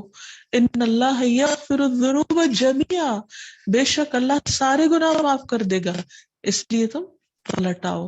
انیبوا الی ربکم واسلموا لہ، اس کی طرف لوٹ آؤ اور اس کے بندے بن جاؤ، اس کے فرما بردار بن جاؤ، اس سے پہلے کہ قیامت کا دن آئے اور پھر توبہ کی گنجائش باقی نہ رہے. تو اس لیے انسان غلطی تو ہوتی ہی رہے گی، لیکن 100 دفعہ بھی غلطی ہو، کئی دفعہ بھی عہد ٹوٹ جائے اللہ تعالیٰ سے کیا ہوا، تو بھی دیر نہ کرے، پھر پلٹ آئے، پھر لوٹ آئے. اور وہی لوٹے گا جو گناہوں کی ہلاکتوں سے خوب آگاہ ہوگا اور اس کے نقصان کو جانتا ہوگا. اور سب سے بڑا نقصان یہ ہے کہ اس کا رب اس سے ناراض ہو جاتا ہے. کون ہے جو اپنے رب کی، اپنے خالق، اپنے مالک اور اپنے مہربان رب کی ناراضگی برداشت کر سکے؟ جس دل کے اندر رب کی تھوڑی سی بھی محبت ہو، وہ اپنے رب کی ناراضگی برداشت نہیں کر سکتا. تو اس لیے یہی محبت اس بات کا تقاضا کرتی ہے کہ ہم فوراً ان ساری چیزوں کو چھوڑ دیں جو رب کو ناراض کرنے والی ہیں اور اپنے رب کی طرف پلٹ آئیں. اور توبہ کا دروازہ تو اللہ تعالیٰ نے کھلا ہی رکھا ہے، اس کھلے دروازے سے فائدہ اٹھائیں. اسی طرح اللہ سبحانہ وتعالیٰ جان نکلنے سے پہلے تک بندے کی توبہ قبول کرتے ہیں. ابن عمر کی روایت میں آتا ہے کہ انسان کی توبہ قبول ہوتی ہے جب تک کہ جان حلق تک نہ پہنچ جائے، ما لم یغرغر، جب تک کہ حلق تک جان نہ آ جائے، یعنی نکلنے سے کچھ دیر پہلے اگر انسان توبہ کر لیتا ہے تو اللہ تعالیٰ اس کو معاف کر دیتا ہے، خواہ موت کے آثار بھی کیوں نہ شروع ہو جائیں. بعض اوقات لوگوں کے ذہن میں یہ سوال پیدا ہوتا ہے کہ اگر کسی کو ڈاکٹرز بتا دیں کہ اس کے دن اب چند گنتی کے ہیں یا چند دن کا مہمان ہے وہ دنیا میں، تو کیا پھر بھی اس کی توبہ قبول ہو جائے گی؟ جی ہاں، بالکل. اس لیے کہ ایک بات تو یہ ہے کہ موت کا وقت تو اللہ تعالیٰ ہی کو معلوم ہے، کوئی ڈاکٹر کتنا بھی بتا دے، بعضوں کا ڈاکٹر کی پیشنٹ کو غلط بھی ہو جاتی ہے. اور بہت سے لوگ جن کو چند ہفتوں کا مہمان بتایا جاتا ہے وہ کئی سال بھی زندہ رہتے ہیں. تو یہ فیصلہ تو اللہ سبحانہ وتعالیٰ کا ہے، اور پیدا ہونے سے پہلے ہی موت کا دن اور وقت لکھا جا چکا ہے، اس سے پہلے کوئی نہیں مر سکتا. ما کان لنفس ان تموت الا باذن اللہ، کوئی نفس، کوئی جان اس وقت تک نہیں مرتی جب تک کہ اللہ کا اذن نہ ہو جائے کہ ہاں اب اس کی روح لے لی جائے. اور اس کے لیے بھی جو لمحہ مقرر ہے اسی وقت نکلے گی، خواہ اس سے پہلے کوئی کتنا ہی پریشان بیٹھا رہے. تو بہرحال کرنے کی بات یہ ہے کہ خواہ کیسا ہی مرض لاحق ہو جائے، حالات کیسے ہی کیوں نہ ہو جائے، انسان کسی جگہ ٹریپ ہو جائے، کسی ایکسیڈنٹ کا شکار ہو جائے، یعنی موت بالکل اس کے جوتی کے تسمے سے زیادہ اس کے قریب ہو جائے، اس کو اپنی آنکھوں سے نظر آنے لگے، تو بھی اللہ کی رحمت سے مایوس نہ ہو، فوراً استغفار شروع کر دے، فوراً اپنے رب سے معافی مانگ کر. اس کا یہ مطلب نہیں کہ انسان اس دن کا انتظار کرے کہ جب موت سامنے نظر آ جائے تو پھر توبہ کرے. نہیں، ہر وقت توبہ کرتے رہنا چاہیے، اپنے گناہوں کا اعتراف کرتے رہنا چاہیے، اور اس کے لیے استغفار پڑھنا اور دل میں شرمندہ ہوتے رہنا اور اس بات کا ارادہ کرتے رہنا کہ میں اپنی غلطیوں کو چھوڑ دوں گا، یہ بے حد ضروری ہوتا ہے.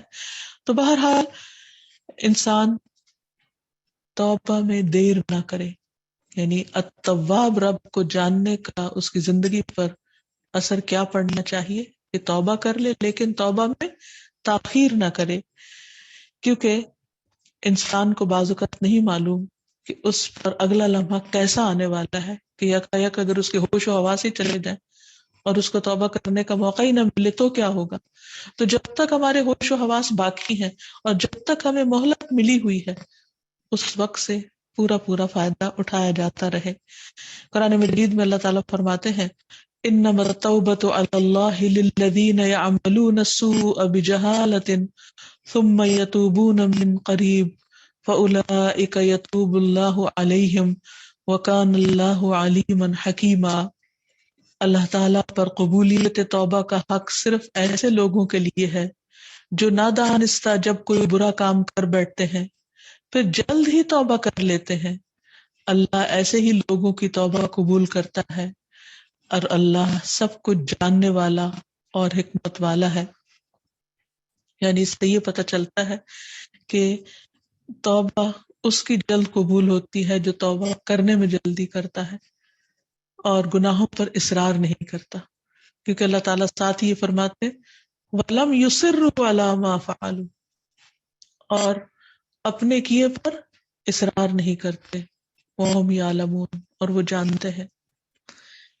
اسی طرح یہ ہے کہ انسان جب غلطی کر لے تو پھر پورے ہوش و حواس کے ساتھ اور کانشیسلی اللہ تعالیٰ کی طرف متوجہ ہو، کیونکہ گناہ جب انسان کرتا ہے تو اس کے اندر ایک گھنٹی بج اٹھتی، اس کا ضمیر اس کو آگاہ کر دیتا ہے کہ there is something wrong.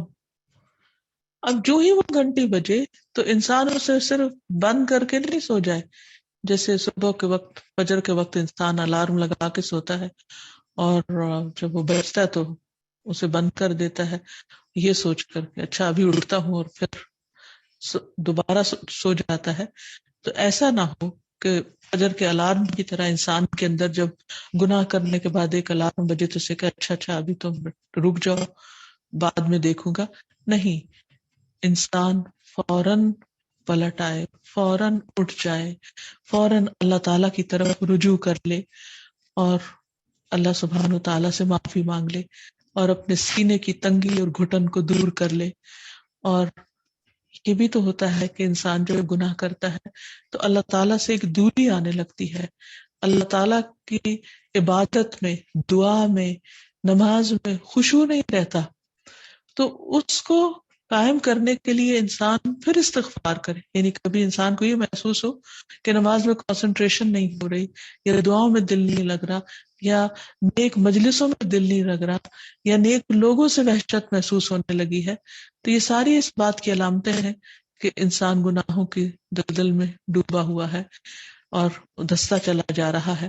اس لیے فوراً واپس پلٹنے کی کوشش کرے اور جو بھی گناہ ہوا ہے اور جہاں بھی اس کو احساس ہوا ہے اس پر فوراً اللہ تعالیٰ کی سے معذرت پیش کرے اور اللہ تعالیٰ سے بات کرے.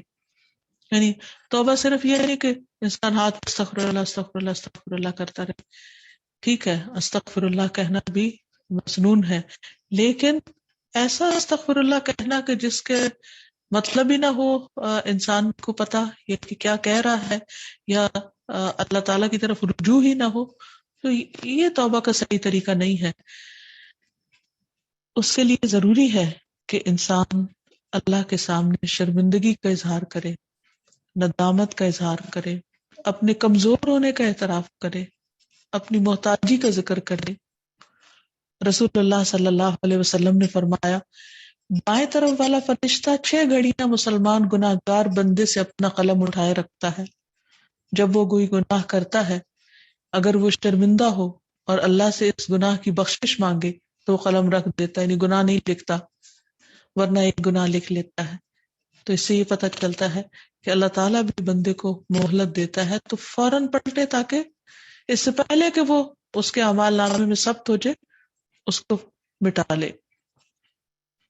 پھر اسی طرح یہ ہے کہ مومن کی یہ صفت ہے کہ وہ کثرت سے توبہ کرتا ہے. یعنی نہ صرف یہ کہ شرمندہ ہو کر اور ایک دفعہ توبہ کر لے اور پھر اگلے دن نہ کرے کہ میں نے تو کل بھی کی تھی اور میں دوبارہ غلطی کر بیٹھا ہوں. نہیں، روز کرنی پڑے تو روز بھی کرے. ہاں، جان بوجھ کر ڈٹائی کے ساتھ نہ کرے اور اس خیال سے کہ اچھا توبہ ہی کرنا ہے تو وہ کر لوں گا. انسان بندہ مومن جو ہے اس کا ایمان اس پر نگران ہوتا ہے اور وہ یہ دیکھتا ہے کہ وہ جان بوجھ کے تو نہیں کوئی غلطی کر رہا. اور پھر اگر جہالت کی وجہ سے یا جلد بازی کی وجہ سے یا بھول چوک کی وجہ سے غلطی کر لیتا ہے اور پھر دوبارہ وہیں سے پھسل جاتا ہے، دوبارہ اسی سوراخ میں ہاتھ دے دیتا ہے جہاں سے پہلے ڈسا گیا تھا، تو بھی انسان اپنی اصلاح اور تربیت اور تزکیہ کی کوششوں میں لگا رہے اور اپنے اوپر ورک کرتا رہے، لیکن چھوڑے نہیں، توبہ کرنا نہیں چھوڑے. نبی صلی اللہ علیہ وسلم نے فرمایا ہر مومن آدمی سے کوئی نہ کوئی ایسا گناہ سرزد ہو جاتا ہے جس کو وہ وقتاً فوقتاً کرتا رہتا ہے. یعنی ہر شخص کے اندر کوئی نہ کوئی ایسی کمزوری ہوتی ہے کہ جس سے وہ نکل نہیں پاتا، یا کوئی ایسا گناہ ہوتا ہے جس پر وہ قائم رہتا ہے، وہ اس کو نہیں چھوڑتا یہاں تک کہ وہ دنیا چھوڑ جاتا ہے. مومن کو اس حال میں پیدا کیا گیا کہ وہ فتنوں میں گرنے والا، توبہ کرنے اور بھولنے والا ہوتا ہے. جب اسے نصیحت کی جاتی ہے تو وہ واعظ اور نصیحت قبول کر لیتا ہے. یعنی انسان ہوتے ہوئے کوئی بھی اپنے آپ کو پاک دامن نہیں کہہ سکتا. ہر شخص کے اندر کوئی نہ کوئی غلطی ہوتی، کمزوری ہوتی ہے، بری عادت ہوتی ہے جسے وہ نہیں چھوڑ پاتا مرتے دم تک. بعض اوقات کوشش میں بھی لگا رہتا ہے پھر بھی نہیں چھوڑ پاتا. تو بھی انسان اپنے اندر یہ احساس کبھی نہ لائے کہ میں بڑا نیک ہوں. اس کا یہ احساس ہی اس کے لیے انشاءاللہ بخشش کا ذریعہ بن جائے گا کہ میں گناہ گار ہوں.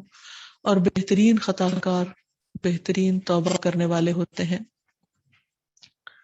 پھر اسی طرح یہ ہے کہ اللہ سبحانہ و تعالیٰ توبہ کی دعوت بھی دیتے ہیں اور گناہوں کو چھوڑنے کے لیے بھی حکم دیتے ہیں. فرمایا یا ایھا الذین آمنوا اجتنبوا کثیرا من الظن ان بعض الظن اثم ولا تجسسوا ولا يغتب بعضكم بعضا ايحب احدكم ان ياكل لحم اخيه ميتا فكرهتموه واتقوا الله ان الله تواب الرحیم. اے ایمان والو، بہت گمان کرنے سے پرہیز کرو کیونکہ بعض گمان گناہ ہوتے ہیں، اور کسی کی عیب جوئی نہ کرو، اور نہ ہی تم میں سے کوئی کسی دوسرے کی غیبت کرے. کیا تم میں سے کوئی یہ پسند کرتا ہے کہ اپنے مردہ بھائی کا گوشت کھائے؟ تم تو خود اس کام کو ناپسند کرتے ہو. اور اللہ سے ڈرتے رہو، اور اللہ ہر وقت توبہ قبول کرنے والا، رحم کرنے والا ہے. پھر یہ ہے کہ بعض گناہ حقوق العباد سے متعلق ہوتے ہیں.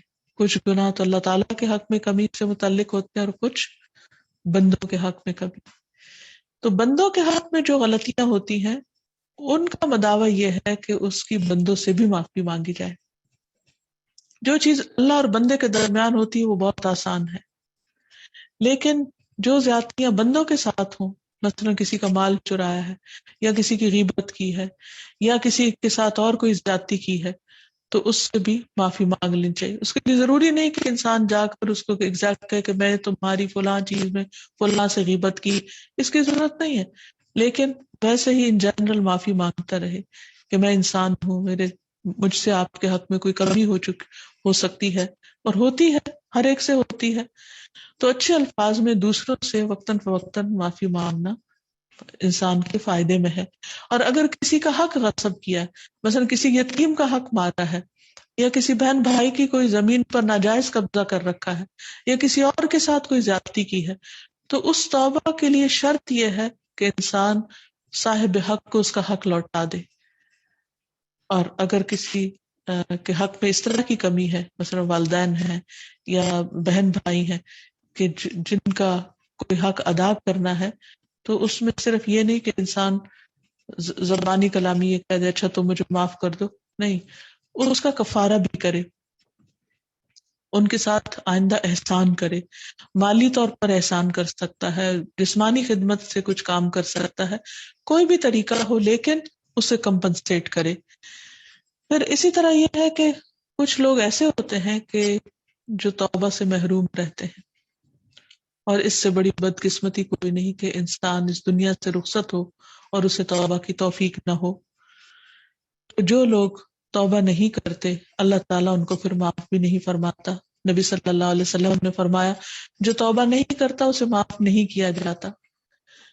اور اسی طرح ایک اور روایت میں آتا ہے، حضرت عائشہ کہتی ہیں میں نے کہا اللہ کے رسول صلی اللہ علیہ وسلم، ابن جدعان دور جاہلیت میں لوگوں کو کھانا کھلاتا تھا اور مسکینوں کے ساتھ شفقت کرتا تھا، کیا یہ نیکیاں اس کے لیے فائدہ مند ہوں گی؟ آپ نے فرمایا یہ اسے فائدہ نہیں دے گی، کیونکہ اس نے ایک دن بھی نہیں کہا تھا کہ رب اغفر لی خطیئتی یوم الدین، کہ اے میرے رب تو میری خطا قیامت کے دن معاف کر دینا. یعنی اس نے نیکیاں بہت کی لیکن کبھی اپنے لیے معافی نہیں مانگی. تو کچھ لوگ ایسے ہوتے ہیں کہ جو سمجھتے ہیں کہ ہم سے کبھی غلطی ہوئی نہیں، وہ اس بھول میں رہتے ہیں، وہ اپنے آپ کو بہت نیک سمجھتے ہیں. تو یہ بہت بڑی خطا ہے، یہ بذات خود ہی ایک غلطی ہے کہ انسان اپنے آپ کو نیک سمجھے اور یہ کہے کہ میری تو کوئی غلطی ہے ہی نہیں. بعض لوگ یوں کہتے ہوئے بھی سنے جاتے ہیں کہ پتہ نہیں کون سا گناہ تھا جس کی پکڑ ہوئی. ارے بھائی کون سا گناہ کیا، انسان تو ہر روز گناہ کرتا ہے، انسان تو ہے ہی خطا کار، اور بعض اوقات جان بوجھ کے کرتا ہے اور بعض اوقات انجانے میں کرتا ہے. تو انسان کا فائدہ اور اس کی بھلائی اسی میں ہے کہ انسان توبہ کرتا رہے. پھر اسی طرح یہ ہے کہ جو شرک کرے اس کے گناہ معاف نہیں ہوتے. اللہ تعالیٰ فرماتا ہے جس شخص نے یہ جان لیا کہ میں گناہوں کو بخشنے پر قادر ہوں تو میں اسے بخش دوں گا اور مجھے اس کی کوئی پرواہ نہیں ہوگی بشرطے کہ وہ میرے ساتھ کسی کو شریک نہ ٹھہرائے. پھر اسی طرح جو لوگ آپس میں ایک دوسرے سے تعلقات بگاڑ کر رکھتے ہیں ان کی توبہ قبول نہیں ہوتی. نبی صلی اللہ علیہ وسلم پیر اور جمعرات کے دن روزہ رکھا کرتے تھے. چنانچہ آپ سے عرض کیا گیا اے اللہ کے رسول صلی اللہ علیہ وسلم، آپ پیر اور جمعرات کے دن اکثر روزہ رکھتے ہیں. آپ نے فرمایا پیر اور جمعرات یعنی منڈے تھرسڈے وہ دن ہیں جن میں اللہ ہر مسلمان کی بخشش کرتا ہے سوائے ان دو لوگوں کے جو ترک تعلقات کیے ہوئے ہیں، یعنی آپس میں ایک دوسرے سے کوئی بول چال نہیں. تو اللہ تعالیٰ فرماتا ہے کہ انہیں چھوڑ دو یہاں تک کہ یہ آپس میں صلح کر لیں، یعنی آپس میں دوبارہ سے ٹھیک ہو جائیں. تو ایسے لوگوں کے گناہ بھی معاف نہیں ہوتے. پھر اسی طرح جو شخص دوسروں کو نہ معاف کرے اس کے گناہ بھی معاف نہیں ہوتے. رسول اللہ صلی اللہ علیہ وسلم نے فرمایا من لا یغفر لا یغفر لہ، جو کسی کو معاف نہیں کرتا اس کو معاف نہیں کیا جاتا. بعض اوقات انسانوں کے درمیان غلط فہمیاں ہو جاتی ہیں، بعض اوقات زیادتیاں بھی ہو جاتی ہیں، ایک دوسرے کے ساتھ تلخیاں بھی ہو جاتی ہیں. ان میں سے جب ایک شخص کو یہ احساس ہوتا ہے کہ اس نے دوسرے کے ساتھ غلطی کی ہے تو معافی مانگنا چاہتا ہے. بعض اوقات وہ معافی مانگتا بھی ہے لیکن دوسرا شخص معاف نہیں کرتا. بعض لوگ مرنے کے بعد بھی ایک دوسرے کو معاف نہیں کرتے، اور اس سے بڑی کوئی زیادتی کی بات انسان کے اپنے اوپر نہیں ہو سکتی، کیونکہ کون یہ دعویٰ کر سکتا ہے کہ اس نے کبھی کوئی غلطی نہیں کی. اگر ہم غلطی کرتے ہیں اور ہم چاہتے ہیں کہ ہمیں معاف کر دیا جائے، اور کیسے پھر یہ ممکن ہے کہ جب دوسرا کوئی غلطی کرے تو ہم اس سے معاف کرنے پہ تیار نہ ہوں؟ تو اگر ہم کسی کو معاف نہیں کر سکتے تو ہمیں کیسے معاف کیا جائے گا؟ حدیث میں واضح الفاظ ہیں کہ جو معاف نہیں کرتا اسے معاف نہیں کیا جاتا. پھر اسی طرح جو شخص بدعت کرے تو بدعتی کی توبہ جو ہے وہ بھی نہیں قبول ہوتی. نبی صلی اللہ علیہ وسلم نے فرمایا اللہ تعالیٰ نے ہر بدعتی سے توبہ کو پردے میں رکھا ہے. پھر اسی طرح جب موت کے فرشتے نظر آ جائیں اور انسان سمجھنے لگے کہ اب تو بالکل ہی میں مرنے لگا ہوں، جان حلق تک پہنچ جائے، تو اس وقت بھی توبہ قبول نہیں ہوتی. تو انسان کے لیے بہتر یہی ہے کہ وہ ساتھ ساتھ اپنی صفائی کرتا رہے، توبہ کرتا رہے، کیونکہ اس کا رب بہت التواب الرحیم ہے. جب انسان اس بات کو اچھی طرح سمجھ لے تو پھر اللہ تعالیٰ کے اس نام کے ساتھ اللہ تعالیٰ سے دعائیں بھی کرتا رہے. چند ایک دعائیں قرآن و سنت میں ہمیں ملتی ہیں کہ جس میں خاص طور پر اس صفت کا ذکر کیا گیا ہے. ان میں سے ایک دعا ہے جو ابراہیم علیہ السلام اور اسماعیل علیہ السلام نے مانگی تھی، ربنا وجعلنا مسلمین لک ومن ذریتنا امۃ مسلمۃ لک وارنا مناسکنا وتب علینا انک انت التواب الرحیم. اے ہمارے رب، ہم دونوں کو اپنا فرما بردار بنا لے اور ہماری اولاد میں سے ایک جماعت پیدا کر جو تیری فرما بردار ہو، اور ہمیں اپنی عبادت کے طریقے بتلا اور ہماری توبہ قبول فرما، بے شک تو بہت توبہ قبول کرنے والا اور نہایت رحم کرنے والا ہے۔ پھر اسی طرح فرشتے، حاملین عرش فرشتے اہل ایمان کے لیے توبہ کی دعائیں، استغفار کی دعائیں کرتے رہتے ہیں۔ پھر اسی طرح نبی صلی اللہ علیہ وسلم نے صلاۃ الضحیٰ کے بعد یہ دعا مانگی جس میں اللہ تعالیٰ کی اس صفت کا خاص طور پر ذکر آتا ہے، اللہم اغفر لی وتب علی انک انت التواب الرحیم، اے اللہ مجھے بخش دے اور میری طرف رجوع فرما، یعنی تو میری طرف مہربانی کر، بلا شبہ تو بہت زیادہ توبہ قبول کرنے والا ہے اور رحم کرنے والا ہے۔ پھر اسی طرح التواب یعنی اللہ تعالیٰ کی اس صفت کے وسیلے سے دعا کرتے رہنا چاہیے تاکہ اللہ تعالیٰ ہم پر مہربان ہو جائے۔ ابن عمر سے مروی ہے کہ ایک مرتبہ میں نبی صلی اللہ علیہ وسلم کے پاس بیٹھا ہوا تھا، میں نے آپ کو 100 مرتبہ استغفار کرتے ہوئے سنا۔ آپ نے فرمایا، اللہم اغفر لی وارحمنی وتب علی انک انت التواب الرحیم، اے اللہ مجھے معاف فرما، مجھ پر رحم فرما، مجھ پر توجہ فرما، بے شک تو نہایت توبہ قبول کرنے والا، نہایت مہربان ہے۔ پھر اسی طرح نبی صلی اللہ علیہ وسلم دوران مجلس بھی اللہ سبحانہ تعالیٰ سے استغفار کرتے رہتے تھے اور توبہ کرتے رہتے۔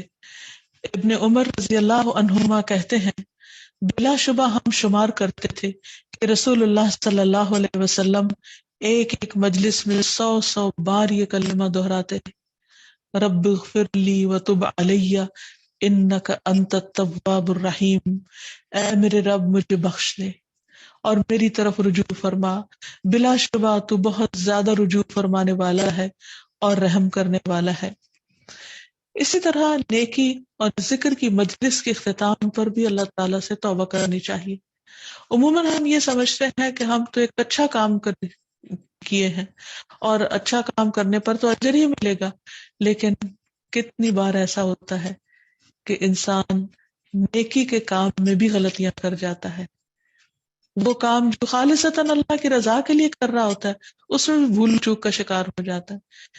کیا ایسا نہیں ہوتا کہ ہم کئی بار نماز پڑھتے ہوئے بھول جاتے ہیں، اور ہو سکتا ہے کئی بار ہمیں اپنی بھول چوک کا یاد بھی نہ ہو، بعض اوقات تو یاد آ جاتا نماز کے دوران لیکن بعض اوقات یاد بھی نہیں آتا۔ تو ایسی صورت میں انسان کو کبھی یہ خیال نہیں ہونا چاہیے کہ وہ نیکی کے بڑے بڑے کام کر رہا ہے تو اسے توبہ کی ضرورت نہیں۔ اب نہیں، نیکی کرتے ہوئے بھی جو غلطیاں ہوتی ہیں ان پر بھی توبہ کرنے کی ضرورت ہے۔ اسی لیے ہم دیکھتے ہیں کہ عبداللہ ابن عمرو ابن العاص رضی اللہ عنہما نے فرمایا، چند کلمات ہیں جو کوئی انہیں اپنی مجلس سے اٹھتے ہوئے پڑھ لے تو یہ اس کے لیے کفارہ بن جائیں گے، اور جو کوئی انہیں اپنی اس مجلس کے دوران میں پڑھ لے، وہ مجلس خیر کی ہو یا ذکر کی، تو یہ اس کے لیے ایسے ہوں گے جیسے کسی تحریر کو مہر بند کر دیا گیا ہو، یعنی اس پر سٹیمپ لگا دی گئی ہو۔ اس کے لیے اس کا اجر اور گناہوں کا کفارہ ہونا محفوظ ہوگا، اور وہ کلمات ہیں، سبحانک اللہم و بحمدک اشہد ان لا الہ الا انت استغفرک و اتوب الیک، پاک ہے تو اے اللہ اور تیری ہی حمد ہے، تیرے سوا کوئی الہ نہیں، میں تجھ سے بخشش مانگتا ہوں اور تیری طرف رجوع کرتا ہوں۔ پھر اسی طرح زید رضی اللہ عنہ کہتے ہیں کہ میں نے رسول اللہ صلی اللہ علیہ وسلم سے سنا کہ جو شخص استغفر اللہ العظیم الذی لا الہ الا هو الحی القیوم واتوب الیہ پڑھتا ہے، اس کا معنی ہے میں اللہ سے مغفرت طلب کرتا ہوں جس کے علاوہ کوئی معبود نہیں، وہ زندہ اور کائنات کو قائم رکھنے والا ہے، اس کے سامنے توبہ کرتا ہوں، یہ پڑھ کر مغفرت کی دعا کرے تو اللہ تعالیٰ اسے معاف کر دیں گے، خواہ وہ جنگ سے ہی کیوں نہ بھاگا ہو۔ پھر اسی طرح اپنے علاوہ دوسروں کے لیے بخشش کی دعائیں بھی کرنی چاہیے، زندوں کے لیے بھی اور فوت شدگان کے لیے بھی۔ پھر اسی طرح سفر کے دوران بھی دعا کرنی چاہیے، خصوصاً توبہ کرتے ہوئے اور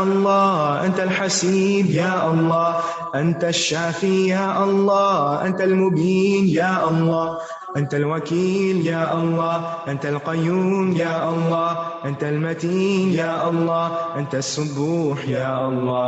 لا إله إلا الله محمد رسول الله، لا إله إلا الله محمد رسول الله.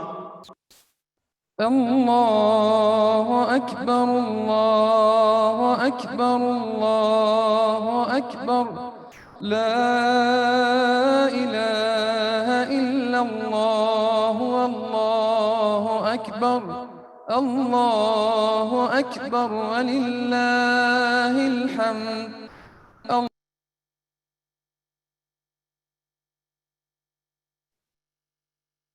السلام علیکم ورحمۃ اللہ وبرکاتہ۔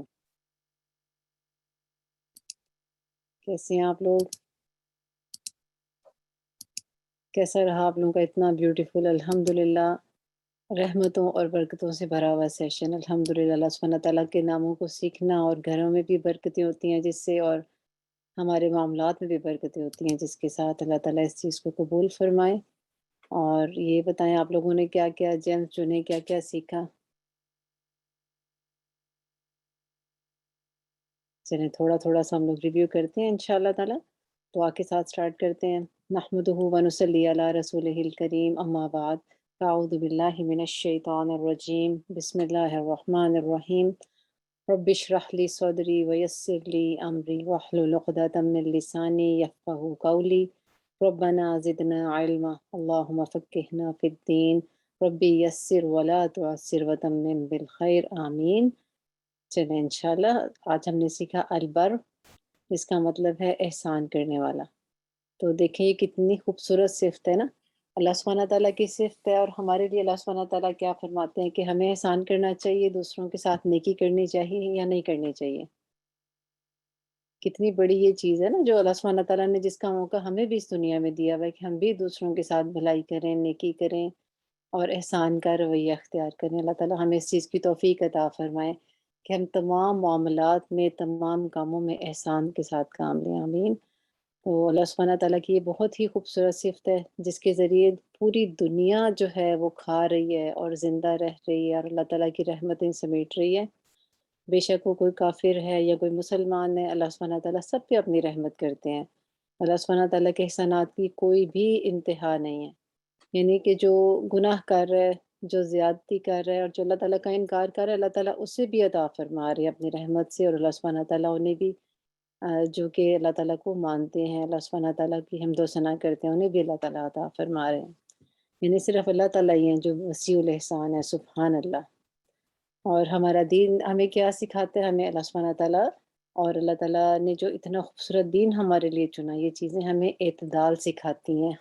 ہر چیز میں ہمارا رویہ کیا ہونا چاہیے، کسی بھی چیز میں، جیسے بہت زیادتی یا کمی، کوئی بھی چیز، چاہے وہ ہماری عبادات ہوں یا کوئی اور معاملات ہوں، تو اللہ سبحانہ تعالیٰ کے ذریعے سے، اللہ سبحانہ تعالیٰ نے نبی کریم صلی اللہ علیہ وسلم کے ذریعے سے، احادیث کے ذریعے میں سکھایا کہ ہم نے کیا کرنا ہے، اعتدال سیکھنا ہے۔ کہ جیسے حضرت عائشہ صدیقہ کی ابھی ہم نے ڈاکٹر صاحبہ نے بتایا، کتنی خوبصورت حدیث تھی نا، کہ ایک عورت کے بارے میں جو انہوں نے بتائی، تو اعتدال کے ساتھ ہی ہمارے معاملات خوبصورت ہوتے ہیں۔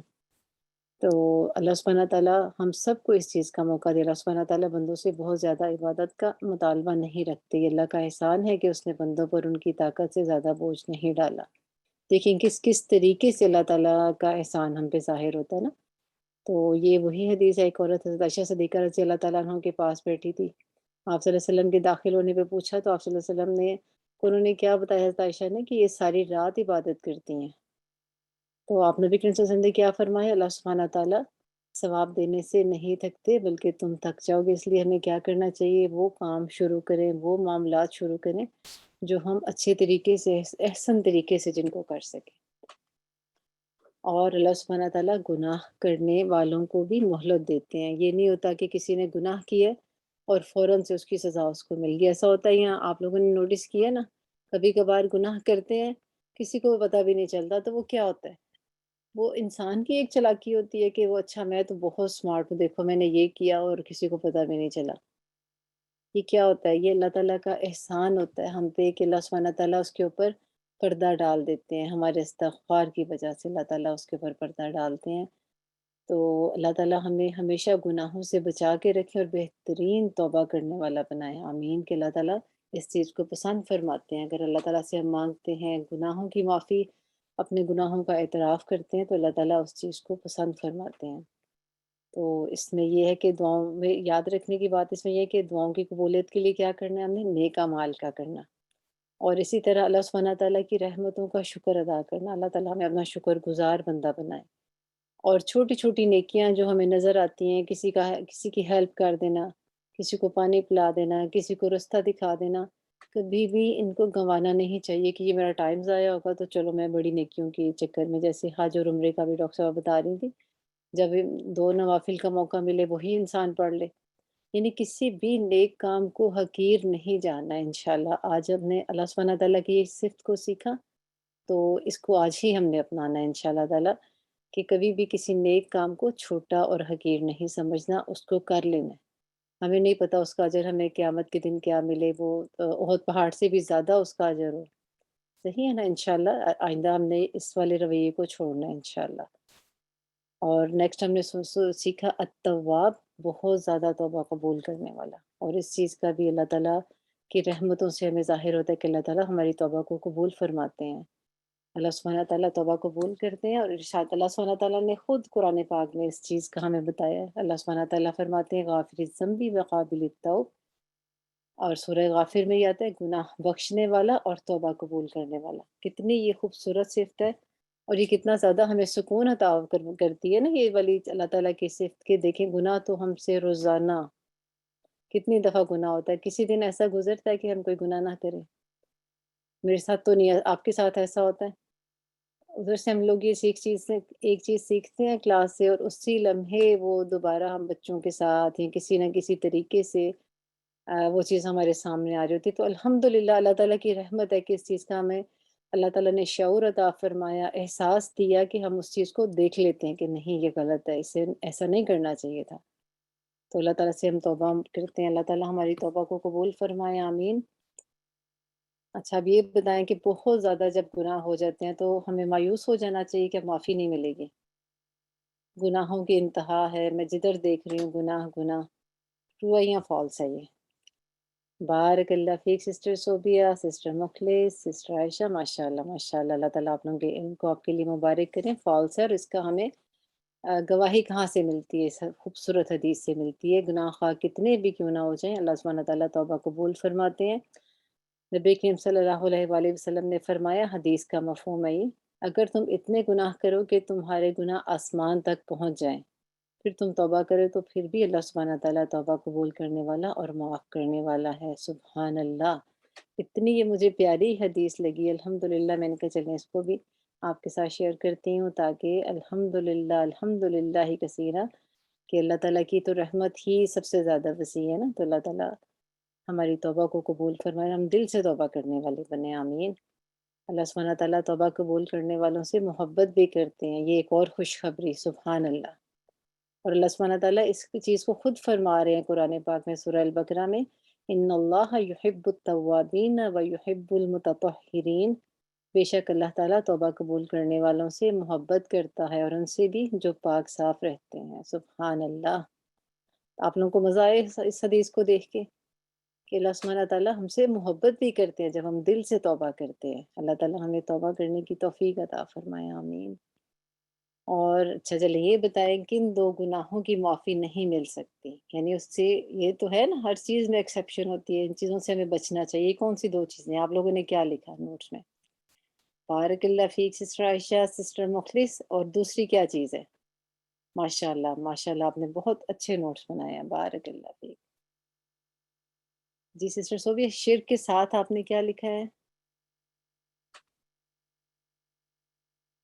چلیں میں آپ لوگوں کو دکھا دیتی ہوں۔ شرک اور ترک تعلقات، جی بدت بھی اس میں آ جاتا ہے، وہ ایک شرک ہی طرح اس کے اندر ہی چلا جاتا ہے، لیکن یہ کہ شرک اور ترک تعلقات، اس چیز کے لیے بھی ہم نے بہت زیادہ بچنا ہے، بلکہ یہ تو پوری فیملی کو ایک چیز بتانے کی ضرورت ہے، اپنے دوست احباب کو یہ چیز بتانے کی ضرورت ہے کہ ترک تعلقات اچھی چیز نہیں ہے۔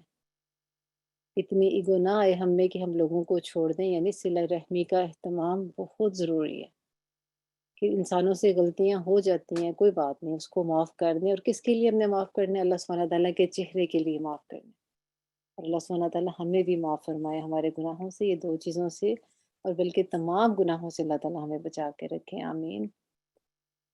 اللہ سبحانہ تعالیٰ سے معافی مانگنے کے لیے دوسروں کو معاف کرنا بہت ضروری ہے، اور اس کا تو قرآن پاک میں بھی ماشاءاللہ آتا ہے کہ جیسے وہ واقعہ آپ لوگوں نے پڑھا ہوگا نا حضرت ابوبکر صدیق رضی اللہ تعالیٰ عنہ کا، تو اس چیز کو اللہ سبحانہ تعالیٰ خود ہمیں طریقہ بتا رہے ہیں کہ میرے سے معافی کیسے مانگنی ہے، تو ہم کیوں نہ اس چیز کو سیکھیں، اور اللہ تعالیٰ کا بہت زیادہ شکر ادا کرنا چاہیے کہ اللہ تعالیٰ نے ہمیں الہدا کے ساتھ جوڑا، کہ جس سے ہم نے الحمدللہ دین کی تعلیم سیکھی، اور اتنا شعور اللہ تعالیٰ نے عطا فرمایا، الحمدللہ۔ چلیں ایک اور سوال، اللہم اغفر لی وتب علی انک انت التواب الغفور، اے اللہ مجھے معاف فرما اور میری توبہ کو قبول فرما، بے شک تو بہت توبہ قبول کرنے والا ہے، بہت بخشنے والا ہے، آمین۔ یہ دعا نبی کریم صلی اللہ علیہ وسلم نے کب کب مانگی؟ یہ کیا لکھا آپ لوگوں نے اس دعا کے بارے میں کہ نبی کریم صلی اللہ علیہ وسلم نے اس دعا کو کب پڑھا تھا؟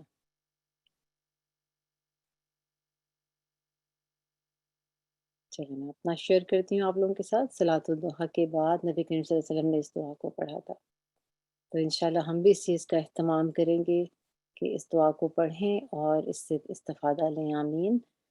چلیں عمل کی بات دیکھ لیتے ہیں کہ گناہ سرزد ہونے پر اس کا اعتراف اور کثرت سے استغفار کرنا، اللہ سبحانہ تعالیٰ کی رحمت سے کبھی بھی مایوس نہیں ہونا، ہر نماز کے بعد توبہ کا اہتمام، جس طرح نبی کریم صلی اللہ علیہ وسلم ایک ایک مجلس میں 100 بار اللہ تعالیٰ سے معافی مانگتے تھے، حالانکہ نبی کریم صلی اللہ علیہ وسلم تو معصوم تھے، تو وہ بھی کرتے تھے، اور ہم تو گناہ گار ہیں، تو ہمیں کتنی دفعہ کرنا چاہیے؟ تو اس چیز کو آج ہم نے یہاں سے ساتھ لے کے اٹھنا ہے کہ استغفار کی کثرت کرنی ہے، اور اس کے فوائد بھی سورہ نوح کی جب آپ لوگ ترجمہ پڑھیں گے تو اس کے فوائد بھی ہمیں ملتے ہیں استغفار کرنے کے۔ اور اس کے بعد یہ ہے کہ اگر گناہ ہو جائے تو اس پہ کیا ہمیں ضد کرنی چاہیے کہ نہیں یہ تو فلاں نے میرے سے کروا دیا، مجھے تو نہیں کرنا تھا ایسا، میں کرتی نہیں ہوں لیکن فلاں نے کروا دیا، یہ صحیح ہوتا ہے ہمارا رویہ؟ یہ رویہ صحیح ہے یا غلط ہے کہ میں نے تو نہیں کرنا تھا فلاں کام، مجھے فلاں نے کروا دیا، میں نے نہیں اب اس سے ملا کرنا کہ وہ میرے سے ایسے ہی کروا دیتی ہے؟ بارک اللہ فیک، الحمدللہ آپ لوگوں نے اس چیز کو بہت اچھے سے سمجھا۔ یہ تو ابلیس کی ایک وہ تھی صفت سی کہ جس نے آگے سے اصرار کیا کہ یا اللہ آپ نے میرے سے یہ غلطی کروائی ہے ورنہ میں نہ کرتا، یہ غلط رویہ ہے۔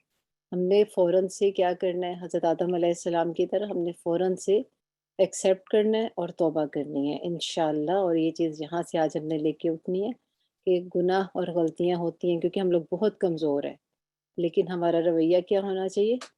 فوراً اس کو ایکسیپٹ کرنا ہے اور توبہ کرنی ہے۔ اللہ تعالیٰ ہم سب کی توبہ قبول فرمائے۔ اللہ سبحانہ تعالیٰ آج جمعے کا دن ہے، اللہ تعالیٰ ہم سب کو جنت الفردوس میں اکٹھا کریں، اور جو بھی اس میں کوشش کرے اللہ تعالیٰ ان سب کو بہترین اجر عطا فرمائے، آمین۔